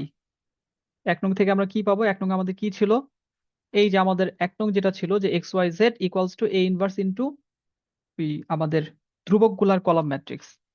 তাহলে এইখান থেকে আমরা এখন লিখতে পারি xyz equals to 1/9 into 2 - 3 -4 -3 9 6 -2 3 13 into আমাদের কলাম ম্যাট্রিক্স যেটা ছিল 23 7 4। এখন জাস্ট সিম্পলি আমরা কি করব, এটা গুণ করে দিব। তো এখানে 1/9 কনফিউজ করবে আপনাকে, এটা এটার মতো রেখে দেন, থাক ওর মতো এখানে থাকুক। আমরা যদি প্রথম গুণের যে নিয়ম, প্রথম সারির সাথে প্রথম কলাম গুণ হবে, গুণ হলে কিভাবে গুণ করতে হয়, প্রথমটার সাথে প্রথমটা মানে সারির প্রথম কলামের প্রথম যোগ দ্বিতীয়টার সাথে দ্বিতীয়টা, তৃতীয়টার সাথে তৃতীয়টা, এইভাবে সাধারণত যোগ হয়ে থাকে, গুণ করে যোগ করে থাকে আর কি। তাহলে আমাদের হবে এখানে 46 মাইনাস 21 মাইনাস 16, শেষ। প্রথম সারির সাথে প্রথম কলাম গুণ শেষ। এরপরে দ্বিতীয়টা মাইনাস 69 প্লাস 63 প্লাস 24, তৃতীয় সারির সাথে আবার সেই প্রথম কলাম, তাহলে মাইনাস 46 প্লাস 21 প্লাস 52, যোগ বিয়োগ করে দেখি এখানে কত আসে, 1/9। তাহলে এখানে আমাদের আসবে হচ্ছে 9, এরপর 18 21। এখন 1/9 দ্বারা যদি আমরা গুণ করে দিই তাহলে 1 2 3। তাহলে কার মান আমরা 1 2 3 পেলাম, x y z equals to 1 2 3। তাহলে এই যে x y z equals to 1 2 3, তাহলে এক্স ইকুয়ালস টু হবে 1, ওয়াই ইকুয়ালস টু হবে 2, আর জেড ইকুয়ালস টু হবে 3। তাহলে এটাকে আমরা এখন সরাসরি লিখে দিব যে সুতরাং x equals to 1, y equals to 2, z equals to 3, অর্থাৎ নির্ণয় সমাধান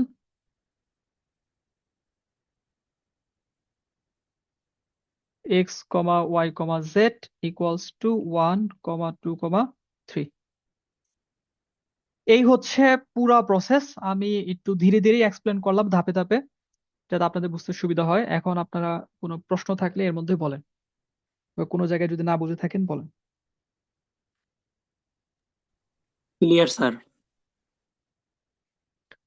আচ্ছা, আপনাদের কি একটু বিরতি দরকার, 2-3 মিনিট? না স্যার।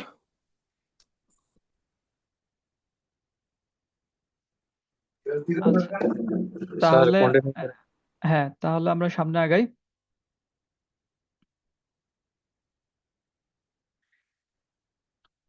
এরপর হচ্ছে গাউসিয়ান এলিমিনেশন মেথড, যেটা এটা, আর আমাদের থাকবে হচ্ছে গস জর্ডান মেথড। আর দুটা মেথড দেখলে আমাদের মোটামুটি ভাবে এই সেগমেন্টটা শেষ। আচ্ছা, আমি চেষ্টা করছি যতটা সহজভাবে জিনিসটাকে এক্সপ্লেন করা যায়। গাউসিয়ান মেথডটা এটা আমাদের বিভিন্ন জায়গায় লাগবে, লিনিয়ার অ্যালজেব্রার পরবর্তী যে চ্যাপ্টার গুলা, বেশ কয়েকটা জায়গায় এই সিস্টেমটা দরকার হয়। তো এটা কয়েকটা ধাপ। এখানেও কিন্তু আমাদের কাজ একটাই, আমাদের সিস্টেম অফ লিনিয়ার ইকুয়েশন দেওয়া থাকবে, এই যে এরকম 3টা সমীকরণ দেওয়া থাকবে, আমার কাজ হচ্ছে এটাকে সমাধান করে এক্স ওয়াই জেড এর মান বের করা। তো এখানে আমাদের প্রথম কাজ হচ্ছে যে আমাদের এই সিস্টেম অফ লিনিয়ার ইকুয়েশনকে আমরা আগমেন্টেড ম্যাট্রিক্স আকারে লিখবো, ওই যে আগে যেভাবে লিখছিলাম এক্স ওয়াই জেড এর সহগ নিয়ে আমরা যে ম্যাট্রিক্সটা পাই ওইটাকেই সাধারণত আগমেন্টেড ম্যাট্রিক্স বলে। তা আমরা পুরো সিস্টেমটাকে ম্যাট্রিক্সের মধ্যে নিয়ে নিব, এই যে এরকম, যেমন এই যে এক্স এর সহগ 2, ওয়াই এর সহগ 1, জেড এর সহগ -1। তারপরে এটা যে ধ্রুবক এটা বোঝানোর জন্য একটা দাগ দিয়ে, পুরো একটা লম্বা দাগ আপনারা দিতে পারেন, কোনো সমস্যা নেই, দিয়ে তারপরে আমরা এই ধ্রুবকটা লিখবো। দ্বিতীয় সমীকরণের জন্য -3, -1, 2, -11, এই দাগের পরে -11। তৃতীয় সমীকরণের জন্য -2, 1, 2, তারপরে -3। আচ্ছা, আমাদের কাছ থাকে এটাকে এলিমেন্টারি রো অপারেশনের মাধ্যমে, এলিমেন্টারি রো অপারেশন কি সেটা বলতেছি পরে, এলিমেন্টারি রো অপারেশনের মাধ্যমে আহ এটাকে ইসিলন ফর্মে নিয়ে যাওয়া। রো ইসিলন ফর্ম যেটা, এটা একটা বিশেষ ফর্ম। এই ফর্মের ক্ষেত্রে পিভট এলিমেন্ট যেটা থাকে, সেই পিভট এলিমেন্ট অথবা আপনি লিডার বলতে পারেন, একটা সারির যে লিডার থাকবে সেই লিডারের নিচে সবাই জিরো থাকবে। তবে লিডার ছাড়া আসলে ওই কলামের মধ্যে ওই লিডার ছাড়া আর কারো কোনো ক্ষমতা থাকবে না, আপনি এভাবে মনে রাখতে পারেন লিডারকে। যেমন এই যে সারিটা, এই সারির প্রথম ভুক্তিটা আপনি কি লিডার চিন্তা করতে পারেন, তাহলে ও যদি এই সারির লিডার হয় মানে নন জিরো এলিমেন্ট হয়, পিভট এলিমেন্ট হয়, পিভট মানে আপনি রাজা হিসেবে ভাবতে পারেন, তাহলে তার নিচে সবাই জিরো, এই -3টা জিরো বানাইতে হবে, -2টা জিরো বানাইতে হবে। তাহলে এটা জিরো হয়ে গেল, মানে এখানে আর কেউ রাজা হইতে পারবে না, একটা কলামে একাই রাজা হবে। তারপরে এটা হইতে পারে, তাহলে দ্বিতীয় সারির জন্য এটা যদি পিভট এলিমেন্ট হয় মানে লিডার হয়, তাহলে ওর নিচে যে আছে আবার সে জিরো হয়ে যাবে, উপরেরটা নিয়ে আমাদের আর মাথা ব্যথা থাকবে না। 3 স্যার নাম্বারে আরেকবার। গিয়ে, হ্যাঁ আবার বলতেছি, আমি এটা এটা একটু ভালোভাবে এক্সপ্লেন করব, কারণ এটা না বুঝলে আপনারা যতভাবেই এটা করেন, অঙ্ক করতে গিয়ে দেখবেন যে প্রচুর সমস্যা হবে। তো ভালো করে বুঝে নিতে হবে এটা। আমাদের প্রথম কাজ হচ্ছে এই সিস্টেম অফ লিনিয়ার ইকুয়েশনকে আমরা অগমেন্টেড ফর্মে নিয়ে এটাকে রো ইসিলন ফর্মে কনভার্ট করব। এই ফর্মে আমাদের নিতে হবে। তাহলে এই ফর্মটা কি সেই কথাটা আমি বলতেছি। এখানে বাংলায় কিছু আমি লিখে দিছি, আপনারা দেখবেন পরে শীটটা যখন দিয়ে দিব। বাট মূল কথাটা হচ্ছে এটাকে একটা সিঁড়ির মতো আকারে নিতে হয়। এই সিঁড়ির মতো আকারটাই সাধারণত আমরা রো ইসিলন ফর্ম বলি ম্যাথমেটিক্সে। এটা একটা বিশেষ ফর্ম। এই ফর্মটা কেমন বা কি দেখা যাবে এই ফর্মটা, এই ফর্মের চেহারাটা অনেকটা ধরেন এরকম হয়। এই যে স্টার গুলা যেগুলো, এগুলা ধরেন ভুক্তি। তো এগুলা নিচে জিরো দ্বারা যেগুলো বোঝাচ্ছে এগুলো আমরা জিরো বানাইছি, মানে আমরা এগুলোকে জিরোতে কনভার্ট করছি। কিভাবে জিনিসগুলা বা কি জিনিসগুলা? তো এইটা ধরেন আমাদের ছিল প্রথম সারি। তাহলে প্রথম সারির প্রথম যে নন জিরো উপাদানটা থাকবে, এলিমেন্টটা থাকবে, এখানে জিরো না, এটার কোন একটা মান আছে, এইটাকে বলা হয় পিভট এলিমেন্ট। এটাকে আমরা লিডার বলবো। জাস্ট সহজ আমাদের বুঝার মতো। এটা তো আমার খাতায় তো লিখতে হবে না, ওটা নাম তো লিখতে হবে না। আপনি যেভাবে বুঝেন জিনিসটা বুঝতে পারলেই হলো, সঠিকভাবে অঙ্ক করতে পারলেই হলো। তো এটা হচ্ছে সেই লিডার এলিমেন্ট। তো যে লিডার এলিমেন্ট থাকবে তার নিচে সব জিরো হইতে হবে, এই জন্য এই দুটাকে আমরা জিরো বানাইছি। মানে এটার কম্পারেটিভ চিত্র এটা আমরা দেখাচ্ছি এখানে। দ্বিতীয় সারিতে গিয়ে মানে এখানে তো সব জিরো বানাই ফেলছে, এখানে তো আর কেউ নাই। তাহলে দ্বিতীয় সারিতে গিয়ে লিডার হচ্ছে কে? এ হচ্ছে। তাহলে এ যখন লিডার হবে তাহলে এর নিচে যে আছে একে জিরো বানাই ফেলতে হবে, এই জন্য এটাকে জিরো বানাইছি আমরা। আর তৃতীয় সারিতে গিয়ে তো ওই আছে, আর তো কেউ নাই। এখন বাই এনি চান্স এখানেও জিরো হইতে পারে, তখন লিডার থাকবে শুধু এখানে, তখন হয়তো এই ইকুয়েশনটা থাকবে না, ভ্যানিশ হয়ে যাবে। মানে ফ্যাক্ট হচ্ছে আপনার একটা সারিতে একজন লিডার থাকবে, সেই লিডারটা যে হবে তার নিচে সব শূন্য। এইটা দেখতে অনেকটা দেখেন সিঁড়ির মতো হয়েছে, একটা ধাপ মানে ধাপে ধাপে আমরা যদি কনসিডার করি। তো এখানে এই যে একটা স্টেপ, দুইটা স্টেপ, তিনটা স্টেপ। তো এইটাকে একটা বিশেষ ফর্ম বলা হয়, এটাকে আমরা বলি রো ইসিলন ফর্ম। আপনাদের যদি ক্লাস নিয়ে থাকে, ক্লাসের শব্দটা হয়তো বলে থাকতে পারে, আপনারা মনে করলে দেখবেন। তো এই যে এটা বুঝতে পারছেন কিনা যে আমাদের কোন ফরম্যাটে নিতে হবে, এটা ক্লিয়ার কিনা আমরা? Clear sir. মানে আমাদের প্রত্যেকটা সারিতে একটা লিডার থাকবে, সেই লিডারের সব নিচে সব জিরো বানাবো। এটা আমাদের কাছে, এটা জিরো গুলো আমরা বানাবো যেভাবে আমাদের বানানোর মানে প্রসেস বা সুযোগ আছে। কিভাবে বানাবো ওই কথাটা এই যে এরপর আমি লিখে দিচ্ছি এখানে। আমরা এলিমেন্টারি রো অপারেশন করবো। এলিমেন্টারি রো অপারেশনের মধ্যে তিনটা কাজ আমরা করবো। একটা হচ্ছে সোয়াপ করতে পারবো, আমরা অদল বদল করা, যেটা আমাদের প্রয়োজনে আমরা যে কোনো দুইটা সারিকে একজন আরেকজনের সাথে ইন্টারচেঞ্জ করে দিতে পারবো, অদল বদল করে দিতে পারবো যদি প্রয়োজন হয় এরকম বানানোর জন্য। দুই নাম্বার কি করতে পারবো? গুণ করতে পারবো। যে কোনো সারিকে একটা অশূন্য সংখ্যা, একটা নন জিরো নাম্বার দ্বারা গুণ অথবা ভাগ আমরা করতে পারবো। তিন নাম্বার কি করতে পারবো? যোগ বিয়োগ করা। যে একটা সারির সাথে আরেকটা সারিকে যোগ করতে যদি হয়, মানে যোগ করার যদি প্রয়োজন হয় করব, যদি গুণ করার প্রয়োজন হয় করব, বিয়োগ করার প্রয়োজন হয় করব কোন একটা সংখ্যা দ্বারা। তারপর মানে ওই এর আগে আমরা যে ক্রেমারের নিয়মের প্রমাণটা যখন দেখলাম, তখন ওয়াই এর গুণিতক ওয়াই দ্বারা দ্বিতীয় কলামকে গুণ করে তারপর যোগ করছিলাম, কেন প্রয়োজন হয়েছে। তো এখানে আমরা এই যে যখন নিচে জিরো বানাইতে চাবো, যে লিডারের নিচে সব জিরো বানাইতে চাচ্ছি পিভট এলিমেন্টের নিচে, তখন ওইরকম কাজ বা আমাদের যা প্রয়োজন আমরা তাই এখানে করতে পারবো। সরাসরি যোগ বিয়োগ গুণ ভাগ বা কোন একটা সংখ্যা গুণ করে যোগ বিয়োগ গুণ ভাগ। তো ওই প্রসেসে যখন আমরা চলে যাব, যখন আমাদের এই যে রো ইসিলন ফর্মটা, এই ফর্মটা যখন আমাদের চলে আসবে, তখন আমরা কি করব? তখন আমরা জাস্ট ব্যাক সাবস্টিটিউশন মেথড বা এইখানে এই যে তিন নাম্বার মানে কি এটা, তাহলে জেড, তাহলে 1 × z = 2, ওইখান থেকে আমাদের জেড এর মান আসবে। এই z = 2 চলে আসছে। 1 × z = 2 জেড। যখন আমরা জেড পেয়ে গেছি তখন আমরা দ্বিতীয়টা থেকে ওয়াই পাবো। এই যে y - z = 1, y - z = 1, z এর মান বসাই দিব, বসাই দিলে y পেয়ে যাবো।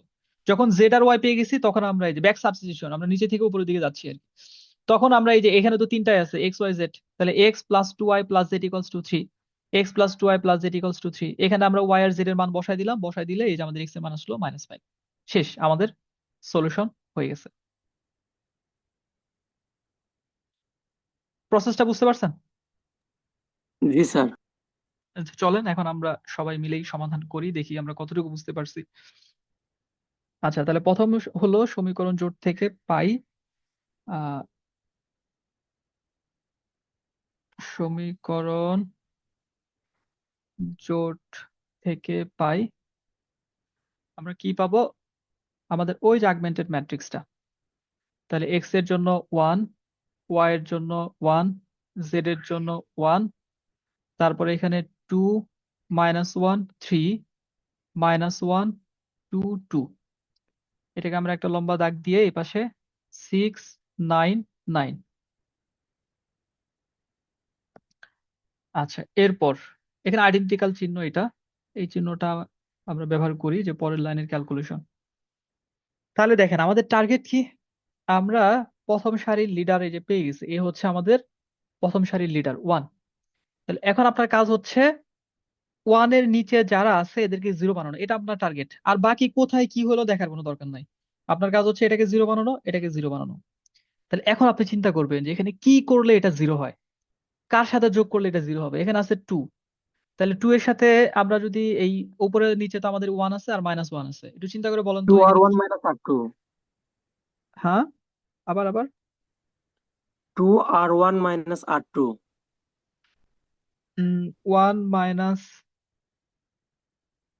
না স্যার এখানে হচ্ছে, -1 সাথে 2 গুণ করে যোগ করলে হ্যাঁ 0 হ্যাঁ হবে। হ্যাঁ ঠিক আছে, হ্যাঁ 2 দ্বারা গুণ করে তারপরে আমরা যদি এটার সাথে করি তাহলে গুণ করে বিয়োগ করতে হবে, আর যদি এটার সাথে করি তাহলে গুণ করে যোগ করতে হবে। জি স্যার, এটাই তো বললাম 2r1 মাইনাস r2। আচ্ছা আচ্ছা, হ্যাঁ আমি প্রথমে শুনতে ভুল হয়েছিল। তাহলে আমরা ওইটাই করি, আমরা এখানে যে কাজটা করব 2r1 মাইনাস r2, কাকে করতেছি, r2 তে, r2 prime equals to 2r1 minus r2। তাহলে আমরা যখন এই যে এখানে প্রথমটা আমাদের থাকবে, এটা লিখে ফেলি 1 1 1, এইটাতে আমাদের কোনো চেঞ্জ আসবে না, যা আছে তাই। এখানে 6। আচ্ছা, দ্বিতীয়টাতে আমরা চেঞ্জ করতেছি, তাহলে এটা আমাদের হয়ে যাবে 0। তাহলে এখানে কি হবে, আমরা কিন্তু এই 1 কে 2 দ্বারা গুণ করে তারপরে এটা বিয়োগ করতেছি, মানে উপরেরটা থেকে নিচেরটা বিয়োগ করতেছি, ক্যালকুলেশনটা যাতে ভুল না হয়। তাহলে এখানে আমাদের হচ্ছে 2 মাইনাসে মাইনাসে +1, তাহলে এটা হবে আমাদের 3। তারপর এটাতে কি হচ্ছে 2 -3, তার মানে কি -1। এই পাশেও কিন্তু ক্যালকুলেশন সেম ক্যালকুলেশন হবে, তাহলে 6 দুগুণে 12, 12 থেকে 9 গেলে 3। দ্বিতীয়টা শেষ। তৃতীয়টা কি করব, তৃতীয়টা আমরা প্রথমটার সাথে যোগ করে দিলেই হয়ে যাচ্ছে, 3 নাম্বার সারি যেটা, এই যে 1 আর আর -1। Prime equal r1 plus r3। হ্যাঁ, তাহলে এখানে r3 prime equals to r1 plus r3, এইগুলো আমাদের সাইড নোটে থাকবে। এটা ব্র্যাকেট দিলেও হবে, ব্র্যাকেট না দিলেও কোনো সমস্যা নেই। তাহলে আমরা শুধু জাস্ট যোগ করে দিচ্ছি 0, এখানে আমাদের আসবে 3, এখানে আসবে 3, আর এখানে আসবে 9 6 15। তাহলে আমাদের প্রথম কলামের কাজটা শেষ। এখানে আমাদের এই যে 1 হচ্ছে আমাদের পিভট এলিমেন্ট, আর তার নিচের গুলো 0 করে ফেলছে। তাহলে এখন পরের সারিতে যদি আমরা ফোকাস করি তাহলে এখানেও কিন্তু আমরা আমাদের লিডারকে পেয়ে গেছি, এই যে 3। তাহলে এখন কাজ কি, এখন কাজ হচ্ছে এই 3 এর নিচে যেটা আছে এটাকে 0 বানানো। তাহলে এখন আমরা এই যে 3 নাম্বার সারি, 1 নাম্বার সারির সাথে আর কোনো কাজ করতে পারবো না, কারণ এখানে যোগ বিয়োগ করতে গেলে এটা আবার নন জিরো হয়ে যাবে, এই দুইটা জিরো, এই দুইটা জিরোই থাকতে হবে, এই দুইটা যাতে চেঞ্জ না হয়। তাহলে সিম্পল, এখানে যেহেতু সেম আছে আমরা এটা থেকে এটা বাদ দিতে পারি, বা এটা থেকে এটা বাদ দিতে পারি, বাদ দিলে এখানে 0 হয়ে যাবে। তাহলে আমরা 3 নাম্বার থেকে 2 নাম্বারটা বাদ দিয়ে দিব, 1 1 1। 2 নাম্বার সারিটাও ঠিক থাকবে, তাহলে 0 3 -1 3 0। আচ্ছা, এখানে আমাদের ক্যালকুলেশন হবে, তাহলে আমরা এটা থেকে এটা বাদ দিচ্ছি, 3 - 3 0, 3 থেকে -1 যদি বাদ দেই, মাইনাসে মাইনাসে প্লাস, তাহলে এটা হয়ে যাবে 4।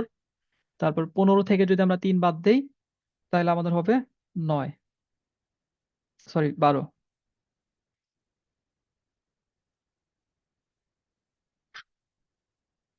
তাহলে আমরা কি করলাম, r3 r3 prime prime equals to equal r3 minus r2। -r2। দেখেন আমাদের কিন্তু তাহলে এখন আমরা যেটা চাচ্ছিলাম সেই নির্দিষ্ট ফরম্যাটে, রো এচেলন ফরম্যাটে চলে আসছে।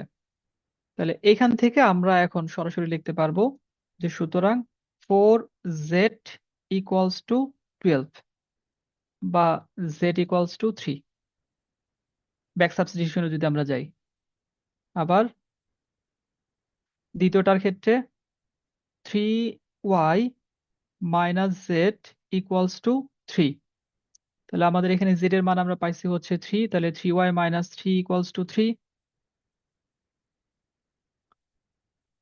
বা 3y ইকুয়ালস টু 6, এই 3 যদি ওই পাশে যায়, সুতরাং y ইকুয়ালস টু 2। তাহলে আমরা এক্স ওয়াই পেয়ে গেছি, জেড পেয়ে গেছি। ফাইনালি আমরা এক্স কোথা থেকে পাবো? এই যে 1 নাম্বার যে সমীকরণটা যেটা পাবো ইকুইভ্যালেন্ট ইকুয়েশন ওইখান থেকে, যে আবার x plus y plus z equals to 6। এখানে আমাদের এক্স প্লাস ওয়াই এর মান হচ্ছে 2 প্লাস জেড এর মান হচ্ছে 3 equals to 6। X plus 5 equals to 6, সুতরাং এক্স ইকুয়ালস টু 1। 1। হ্যাঁ, তাহলে এই যে আমরা পেয়ে গেলাম তিনটা। এটা কিন্তু আরো সহজ।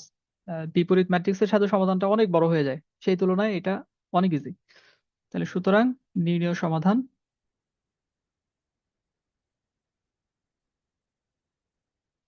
এক্স কমা ওয়াই কমা জেড 1, 2, 3।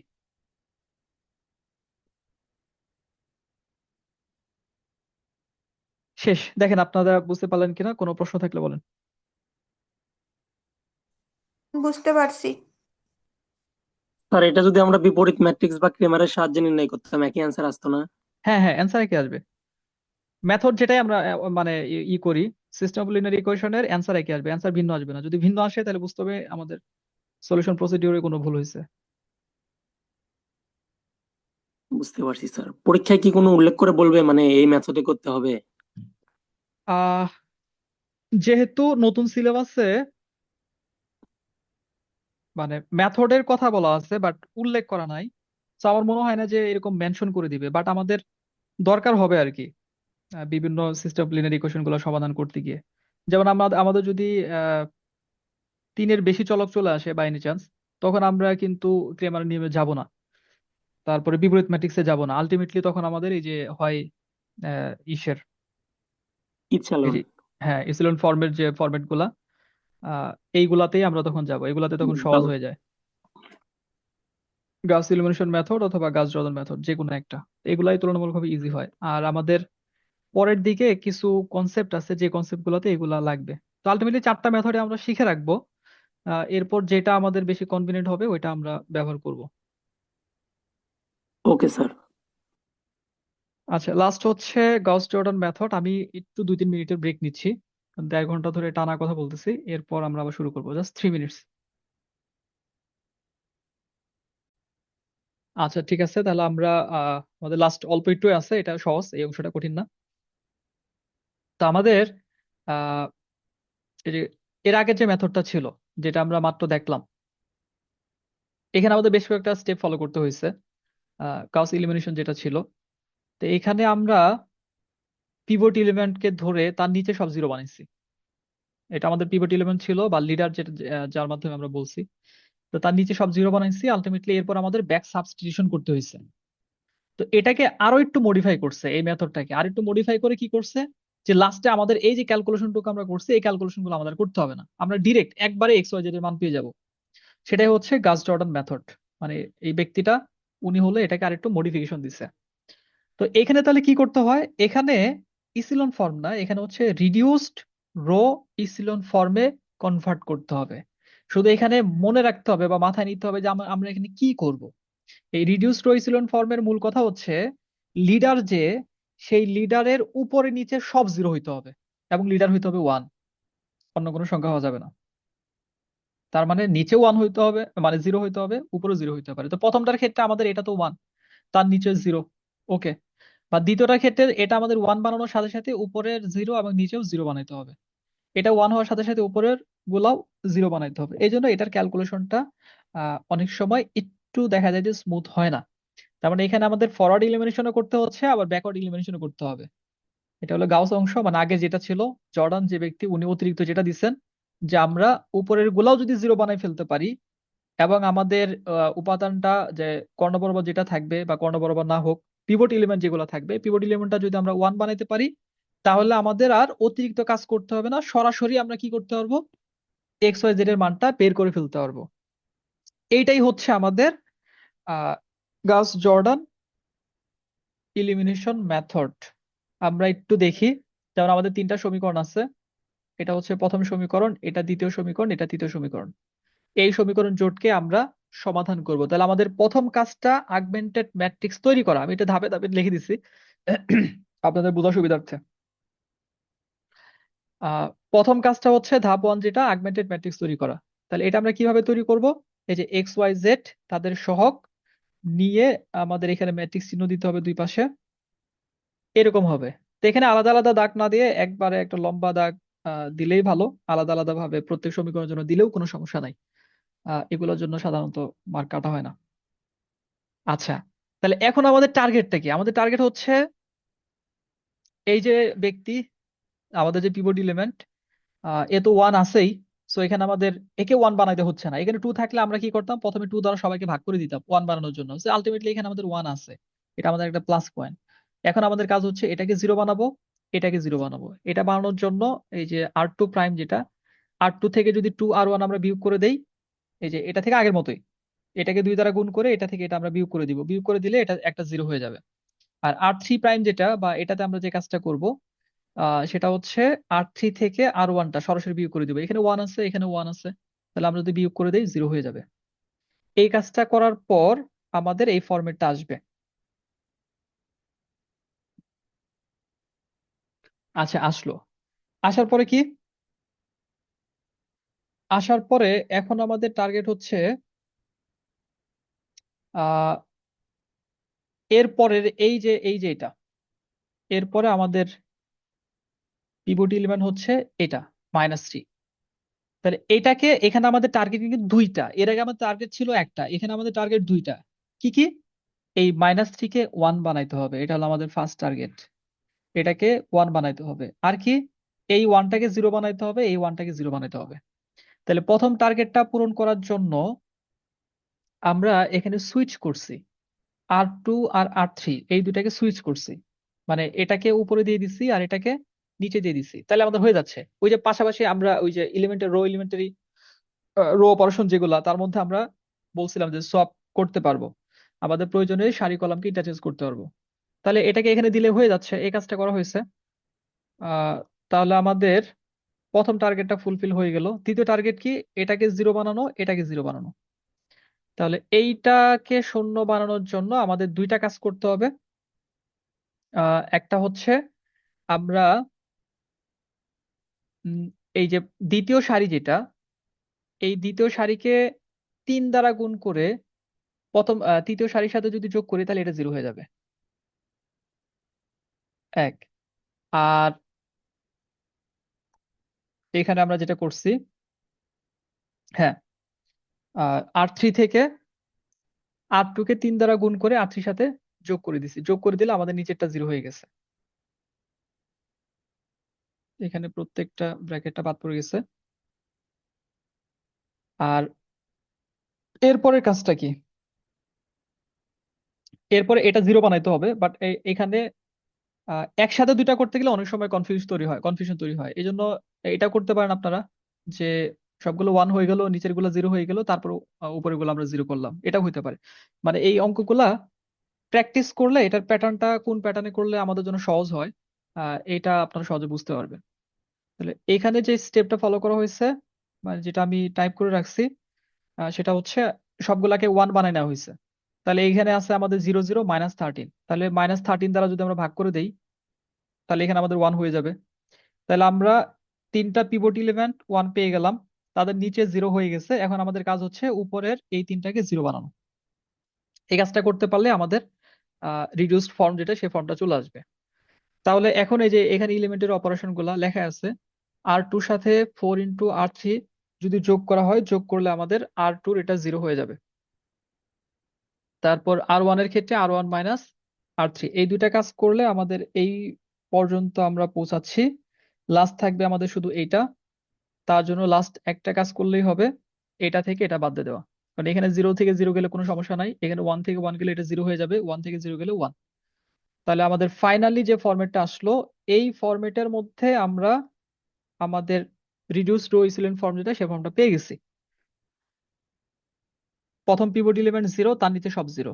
দ্বিতীয় পিভট এলিমেন্ট মানে 1, তার নিচে সব 0। দ্বিতীয় পিভট এলিমেন্ট 1, তার উপরে 0, নিচে 0। তৃতীয় পিভট এলিমেন্ট বা লিডার যে, সে 1, তার উপরে সব 0। আচ্ছা, এটা হলে কি হবে? এখন সরাসরি আমরা এটাকে বলে দিতে পারবো যে সুতরাং x = 1, y = 2, z = 3। তো এখানে আমাদের আর কোনো সাবস্টিটিউশন লাগবে না, x equals to 1, y equals two, z equals two 3, শেষ। বাট আমি অ্যাজ এ টিচার আমার কাছে যদি আপনি প্রশ্ন করেন যে এই মেথডগুলোর মধ্যে কোনটা কঠিন, আমার কাছে মনে হয় যখন আপনি অঙ্ক করতে যাবেন আপনার এটাই কঠিন লাগবে, রিডিউস রো ইসিলন ফর্ম যেটা। কারণ এখানে আমাদের দুইটা অবজেক্টিভকে ফুলফিল করতে হয়। এক তো হচ্ছে পিভট এলিমেন্টকে 1 বানাইতে হয়, আর দুই হচ্ছে পিভট এলিমেন্টের উপরে নিচে 0 বানাইতে হয়। তো এই কাজটা করতে গিয়ে অনেক সময় দেখা যায় যে পরীক্ষার মধ্যে একটু সমস্যা হয়ে যায়। মানে খাতা দেখতে গিয়ে যেটা দেখা যায় যে অনেক সময় স্টুডেন্টরা অঙ্ক মিলাতে পারে না। আচ্ছা, এখন প্রসেসটা আপনাদের কাছে ক্লিয়ার কিনা বলেন।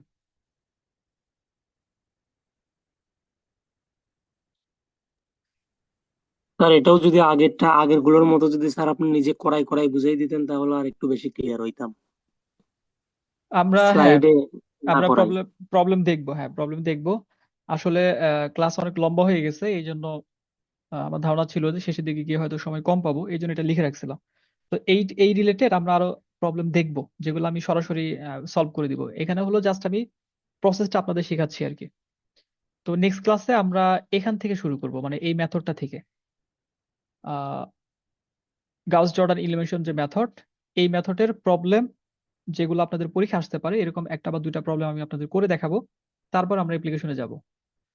তো আজকে আপনি হলো এটার যে প্রসেসটা, যে কি করতে হবে, এটা আপনার কাছে ক্লিয়ার কিনা, যে আমাকে স্টেপ বাই স্টেপ এই কাজগুলো করতে হবে। জি স্যার, এটা ক্লিয়ার। তানহা বলছেন অনেক কঠিন স্যার। আচ্ছা হ্যাঁ, এটা তো বললাম এটা একটু কঠিন, বাট কঠিন থাকবে না। আমরা তো আজকে শুধু প্রসেসটা শিখতেছি, প্রবলেম সলভ করলে তখন সহজ হয়ে যাবে ইনশাআল্লাহ। আর এর আগে যেগুলো ছিল ওগুলা কঠিন লাগলে তাহলে সমস্যা। মানে সেক্ষেত্রে আমি হয়তো আপনি ভালো বুঝাইতে পারি নাই, তো বিষয়টা এরকম হবে আর কি। তো এইটা ছাড়া বাকিগুলো আপনাদের কারো কাছে কঠিন লাগছে কিনা? স্যার ইজি লাগছে বাকিগুলো। হ্যাঁ, এটা তো আংশিক বোঝানো হলো, আমি জাস্ট আজকে প্রসেসটা বুঝাইলাম। এটা প্রবলেম সলভ করবো কালকে, কালকে মানে নেক্সট ক্লাসে। তো তখন আশা করি ক্লিয়ার হয়ে যাবে। তো আমি যদি আজকের ক্লাসের একেবারে সামারিতে যাই, শুরু থেকে শেষ পর্যন্ত, তাহলে আমরা শুরু করছিলাম লিনিয়ার ইকুয়েশন দিয়ে। তো এখন আপনারা একটু সবাই এটা অন করে ফেলেন আর কি। যদি কারো এখানে নয়েজ না থাকে সবাই আনমিউট করে নেন। আমি র্যাপিড কোশ্চেন করবো, আপনারা একটু বলবেন। আহ প্রথম হচ্ছে লিনিয়ার ইকুয়েশনটা কি, একটু ঝটপট বলবেন যে লিনিয়ার ইকুয়েশন বলতে আমরা আসলে কি বুঝি। বলেন, সমস্যা নাই, কনফ্লিক্ট হোক, দুইজন তিনজন একসাথে বলেন, কোনো সমস্যা নাই। যার মাথায় যেটা আসবে ঝটপট একটু রেসপন্স করেন। তো লিনিয়ার ইকুয়েশন কোন ধরনের ভাগ সমীকরণকে এক হবে। পাওয়ার এক হবে? গুড, হ্যাঁ, এটা মাথায় রাখলে হবে। যে যেই সমীকরণের এক্স এর ঘাত এক সেটাই, বা এক্স ওয়াই জেড যেটাই হোক, চলকের ঘাত এক মানে লিনিয়ার ইকুয়েশন। 2 নাম্বার, একাধিক সিস্টেম অফ, চলক একাধিক গুণ চলক থাকলে গুণ আকারে থাকতে পারে না। গুণ আকারে থাকতে পারবে না। হ্যাঁ গুড, বৈশিষ্ট্য যেটা, একাধিক চলক থাকলে গুণ আকারে থাকতে পারবে না। আর কি হইতে চলক পারবে না? Square, root, logarithm function, logarithm ত্রিকোণমিতিক ত্রিকোণমিতি ফাংশনের, ভগ্নাংশ এই জায়গায় থাকতে পারবে না। হ্যাঁ বা গুড, হচ্ছে চলক কখনো হরে বা ভগ্নাংশ নিচে থাকতে পারবে না। ভগ্নাংশের নিচে থাকতে পারবে না। আচ্ছা হ্যাঁ, এতটুকুনি ছিল। এরপরে বলেন সিস্টেম অফ লিনিয়ার ইকুয়েশন কি। এখানে হচ্ছে একাধিক সমীকরণ জোট থাকবে। সমীকরণ, হ্যাঁ একাধিক সমীকরণ থাকলেই মূলত ওইটাকে আমরা একটা সিস্টেম বলবো। আর ওই সিস্টেমটা যেহেতু লিনিয়ার ইকুয়েশন নিয়ে গঠিত, এই জন্যই বলা হয় সিস্টেম অফ লিনিয়ার ইকুয়েশন। আচ্ছা, তারপরে আমরা ওইখানে সলিউশন মেথড গুলা দেখছি দুইটা। জি, ইকুয়েশন যদি আমরা সমাধান করি, কয় ধরনের সমাধান সিচুয়েশন আমরা পাইতে পারি, মানে সলিউশনের কয় তিন ধরনের ধরনের। সিচুয়েশন হইতে পারে? তিন ধরনের। তিন একটা হচ্ছে ধরনের ইউনিক, একটা হচ্ছে নো সলিউশন, আর একটা হচ্ছে infinite solution. Good. No solution কখন হবে, কখনো সলিউশন পাবো না আমরা? যখন দুটা যখন সরলরেখা পরস্পর সমান্তরাল থাকবে। সমান্তরাল সমান্তরাল থাকবে, এক্স্যাক্টলি। স্যার, অসীম কখন পাবো, মানে ইনফাইনাইটলি মেনি সলিউশন কখন পাবো? যখন একটার উপর আর একটা থাকবে মানে সংস্পর্শ। দুটা যখন সরলরেখা যখন একটা হয়ে যাবে, হ্যাঁ। জি আর স্যার। আর হচ্ছে কখন আমরা ইউনিক সলিউশন পাবো, একটা পাবো? যখন দুটি যখন সরলরেখা পরস্পর ছেদ করবে। যখন দুটা পরস্পরকে ছেদ করবে। গুড। সেট করবে। আচ্ছা, এরপরে আমরা চারটা মেথডের সম্পর্কে জানছি, যে চারটা মেথডের মধ্যে তিনটা আমরা ভালোভাবে শেষ করছি, আরেকটা আমরা আংশিক শুধু প্রসেসটা দেখছি। তা আমাদের প্রথম যে মেথডটা ছিল সেটা হচ্ছে ক্রেমারের নিয়মের সমাধান। ক্রেমার নিয়মের সমাধান করতে গিয়ে আমরা প্রথম যে ম্যাট্রিক্সটা গঠন করি, অগমেন্টেড ম্যাট্রিক্স যেটা মানে নির্ণায়ক ডি যেটা, এটা কিভাবে গঠন করি আমরা? তার হচ্ছে ওই যে এক্স ওয়াই জেড যেগুলো থাকবে চলক, ওর হচ্ছে যে মানগুলোর সাথে যেটা থাকবে সবগুলো নিয়ে একটা ম্যাট্রিক্স তৈরি করা হবে, সেটাই নির্ণায়ক তৈরি করতে করা হবে। সহগগুলো নিয়ে গঠন করবো, হ্যাঁ গুড। আচ্ছা, এরপরে ডিএক্স কিভাবে, এক্স এর জন্য ডিএক্স কিভাবে গঠন করব? এক্স এর জায়গায় খালি হচ্ছে ডি ওয়ান হবে। ডি শুধু টু আর একটু ডি থ্রি, কলামগুলো পরিবর্তন করবো আপনার, আর ধ্রুবক চলক গুলো যে যে ম্যাট্রিক্স তৈরি করছি ধ্রুবক সেগুলো গুলো দিয়ে। বসে দেবো। হ্যাঁ, তার মানে এক্স এর সহগগুলা বাদ হয়ে যাবে। বাদ হয়ে গেলে তো প্রথম কলামটা খালি হয়ে যাবে, সেই জায়গাটা দখল জি করে স্যার। নিবে চলকগুলো, ধ্রুবকগুলা। তারপরে ডিওয়াই যখন বের করব তখন ওয়াই এর তখন জায়গায় শুধু ওইগুলো ওয়াই এর জায়গাগুলোতে ধ্রুবক হচ্ছে ডি দিব। One d two d three, মানে ধ্রুবক গুলো বসে যাবো। আচ্ছা হ্যাঁ গুড। তারপর ডিজেড এর ক্ষেত্রে জেড ওই এর একই, জায়গায় বসবে। জেড এর জায়গাগুলো খালি হচ্ছে ধ্রুবক গুলো বসে দেবো। হ্যাঁ, আর যখন আমরা মান বের করব এক্স ওয়াই জেড, ফর্মুলাটি কি? X equals to, dx by d. Dx by d. হ্যাঁ এখানে যেটা নোট বলছি, যেটা মনে রাখবেন সেটা হচ্ছে আমাদেরকে ওই সেন্ট্রাল ভ্যালু যেটা ডি এর মান দ্বারা সেন্ট্রাল সবগুলাকে ভ্যালু। ভাগ করতে তো হয়। ডিএক্স থাকবে। কে ডি দ্বারা ভাগ করব, ডিওয়াই কেও ডি দ্বারা ভাগ করব, ডিজেড কেও ডি দ্বারা ভাগ করব। আচ্ছা, এই ছিল আমাদের ইসের আহ ক্রেমার নিয়মের সমাধান। এরপর আমরা দেখছি বিপরীত ম্যাট্রিক্সের সাহায্যে সমাধান। তো সেখানে আমাদের বিপরীত ম্যাট্রিক্স নির্ণয় করতে হয়েছে। বিপরীত ম্যাট্রিক্স নির্ণয় করার ফর্মুলাটা কি জানো? এ এ যদি ইনভার্স একটা ম্যাট্রিক্স ইকুয়াল হয়, one by determinant of A adjoint of A. Exactly হ্যাঁ, determinant of A into adjoint of A. Determinant তো হচ্ছে নির্ণায়ক, যেভাবে আমরা ক্রেমার নিয়মে বের করছি ওইভাবে বের করব। আর অ্যাডজয়েন্টটা কি? অ্যাডজয়েন্টটা কিভাবে পাই আমরা? সহগুণক, সহগুণক বের করতে হবে। হ্যাঁ, তার এখানে হচ্ছে দুইটা। ওই যে হচ্ছে ভুক্তিগুলো নিয়ে করে প্রত্যেকটা সহগুণক বের ভুক্তি করে বা ওটাকে এলিমেন্ট গুলো ট্রান্সপোজ আলাদা করা আলাদা যাবে। করে নিয়ে তার ডিটারমিনেন্ট গুলো বের করি, এটা হচ্ছে চিহ্ন সহ যেটা হ্যাঁ কোফ্যাক্টর। হ্যাঁ হ্যাঁ হ্যাঁ, আমরা ওটাকে আবার ট্রান্সফার করে দিলে জয়েন্ট অফ বের হয়ে যাবে। হ্যাঁ, আপনারা ভালো বলতেছেন। তা আমাদের ওই ভুক্তিগুলার পরিবর্তে তার সহগুণকগুলোকে আমরা প্রথমে বসাই, তারপর ওটাকে ট্রান্সপোজ করে দিই, সারিকে কলাম, কলামকে সারি করে দিই, করে দিলে আমাদের অ্যাডজয়েন্টটা আমরা পেয়ে যাই। তারপর ওই যে বিপরীত ম্যাট্রিক্সের ফর্মুলার মধ্যে বসাইলেই আমরা বিপরীত ম্যাট্রিক্স পাই। ফাইনালি আমাদের ওই যে কনভার্জের যে ফর্ম, সেই ফর্মের মধ্যে বিপরীত ম্যাট্রিক্সের মান বসিয়ে গুণ করলে এক্স ওয়াই জেড পাওয়া যায়। আ- আচ্ছা, এরপরে 3 নাম্বার আমরা যেটা শিখছি সেটা হচ্ছে গাউস এলিমিনেশন। Gaussian element. হ্যাঁ, ওইটার ক্ষেত্রে মূল কথাটা কি বলেন তো? স্যার ওটার লিডার ক্ষেত্রে বা হচ্ছে মূল কথা, দুটো জিনিস নেবে। হ্যাঁ মানে আগে হচ্ছে সমীকরণটার থেকে হচ্ছে সবগুলো লিখবো, লেখার পরে হচ্ছে স্যার ওই যে প্রিভেন্ট যে থাকবে, মানে প্রথমটা যেটা থাকবে তার নিচের গুলো জিরো করতে হবে। হ্যাঁ এক্স্যাক্টলি, গোকুল চন্দ্র সাহা, আপনি কোথায় কোথায় পড়েন? স্যার মূলত স্যার ওইটাকে আমি হচ্ছে চালনাটা গভর্নমেন্ট নিয়ে আসতে আনজিলো হবে। কলেজে ডিপার্টমেন্ট অফ স্ট্যাটিস্টিকে। আচ্ছা আচ্ছা গুড, আপনি ভালো বলতেছেন, ভালো বুঝতে পারছেন। না অনেকে আশা করি সবাই ভালো বুঝতে পারছে। তো অনেকে হয়তো বলতেছে না বা গুছায় বলতে পারতেছে না, তো বোঝার কথা সবারই আর কি, আমার যতটুকু মনে হয়। হ্যাঁ, বিষয়টা ওইটাই। তা আমাদের গাউসিয়ান এলিমিনেশন মেথডে ওই যে একজন প্রথমে যেভাবে বলতেছিলেন যে লিডার যে থাকবে সে ছাড়া তার নিচের সবগুলাকে জিরো বানাইতে হবে। তো আমরা ম্যাথমেটিক্সটা যখন বুঝবো আমাদের ভাষায় বুঝবো, এটাকে একেবারে বইয়ের ভাষায় বোঝার কোনো প্রয়োজন নাই। তা আপনি আপনার মতো করে বুঝবেন, আপনার মতো করে বলবেন, আপনার মতো করে এক্সপ্লেন করবেন। আর আমরা তো এখানে প্রবলেম সলভ করব, এই জিনিসগুলো তো এইভাবে লিখতে হবে না। তো প্রসেসটা যেভাবে আমাদের সহজ মনে হবে ওইভাবেই। আর প্রশ্ন যখন করা হবে একটু কথা বলার চেষ্টা করবেন, এটা আপনার বোঝাটাকে আরো বেশি ইফেক্টিভ করবে। তাহলে এটার ক্ষেত্রে আমাদের মেইন কাজটা ছিল নিচের গুলাকে সব জিরো বানানো, বানানোর পরে আমাদের আবার ব্যাক ব্যাক সাবস্টিটিউশন। ক্যালকুলেশন। হ্যাঁ, ব্যাক ক্যালকুলেশন করতে হয়। প্রথমে আমরা জেড এর মানটা পাই, জেড এর মান পাইলে এরপরে এই যে জেড এর মান বসিয়ে দিয়ে ওয়াই এর মান পাওয়া যায়, ওয়াই এর মান তারপরে পাওয়া ওয়াই যায়, এর জেড বসিয়ে ওয়াই দিয়ে এবং এক্স জেড এর এর মান মান বসাই পাওয়া দিয়ে যায়। এক্স এর মান পাওয়া যায়, হ্যাঁ গুড। আর এরপরে যেটা গাউস জর্ডান মেথড যেটা, এইটা কারো কারো কাছে একটু কঠিন লাগছে। তো এটা আমরা যেটা বলছি যে নেক্সট ক্লাসে ম্যাথ দেখবো ইনশাল্লাহ। তো এটার ক্ষেত্রে অতিরিক্ত আরেকটা কন্ডিশন দিয়ে দেয়, দুইটা কন্ডিশন। একটা হচ্ছে লিডার যে হবে তাকে ওয়ান হইতে হবে, ওয়ান ছাড়া অন্য কিছু হইতে পারবে না। 2 নাম্বার, লিডার মানে পিভট এলিমেন্ট, তার উপরে এবং নিচে জিরো হইতে হবে। তাহলে এই যে দুইটা কন্ডিশন ফুলফিল করতে গিয়ে তখন আমাদের ক্যালকুলেশনটা একটু কঠিন হয়ে যায়। বাট টেকনিক গুলো ফলো করলে আশা করি ইনশাল্লাহ সহজই লাগবে। তো এই ছিল আমাদের আজকের ক্লাস ওভারঅল। আসলে লম্বা ক্লাসে দেখা যায় যে শেষ পর্যন্ত ধৈর্য থাকে না।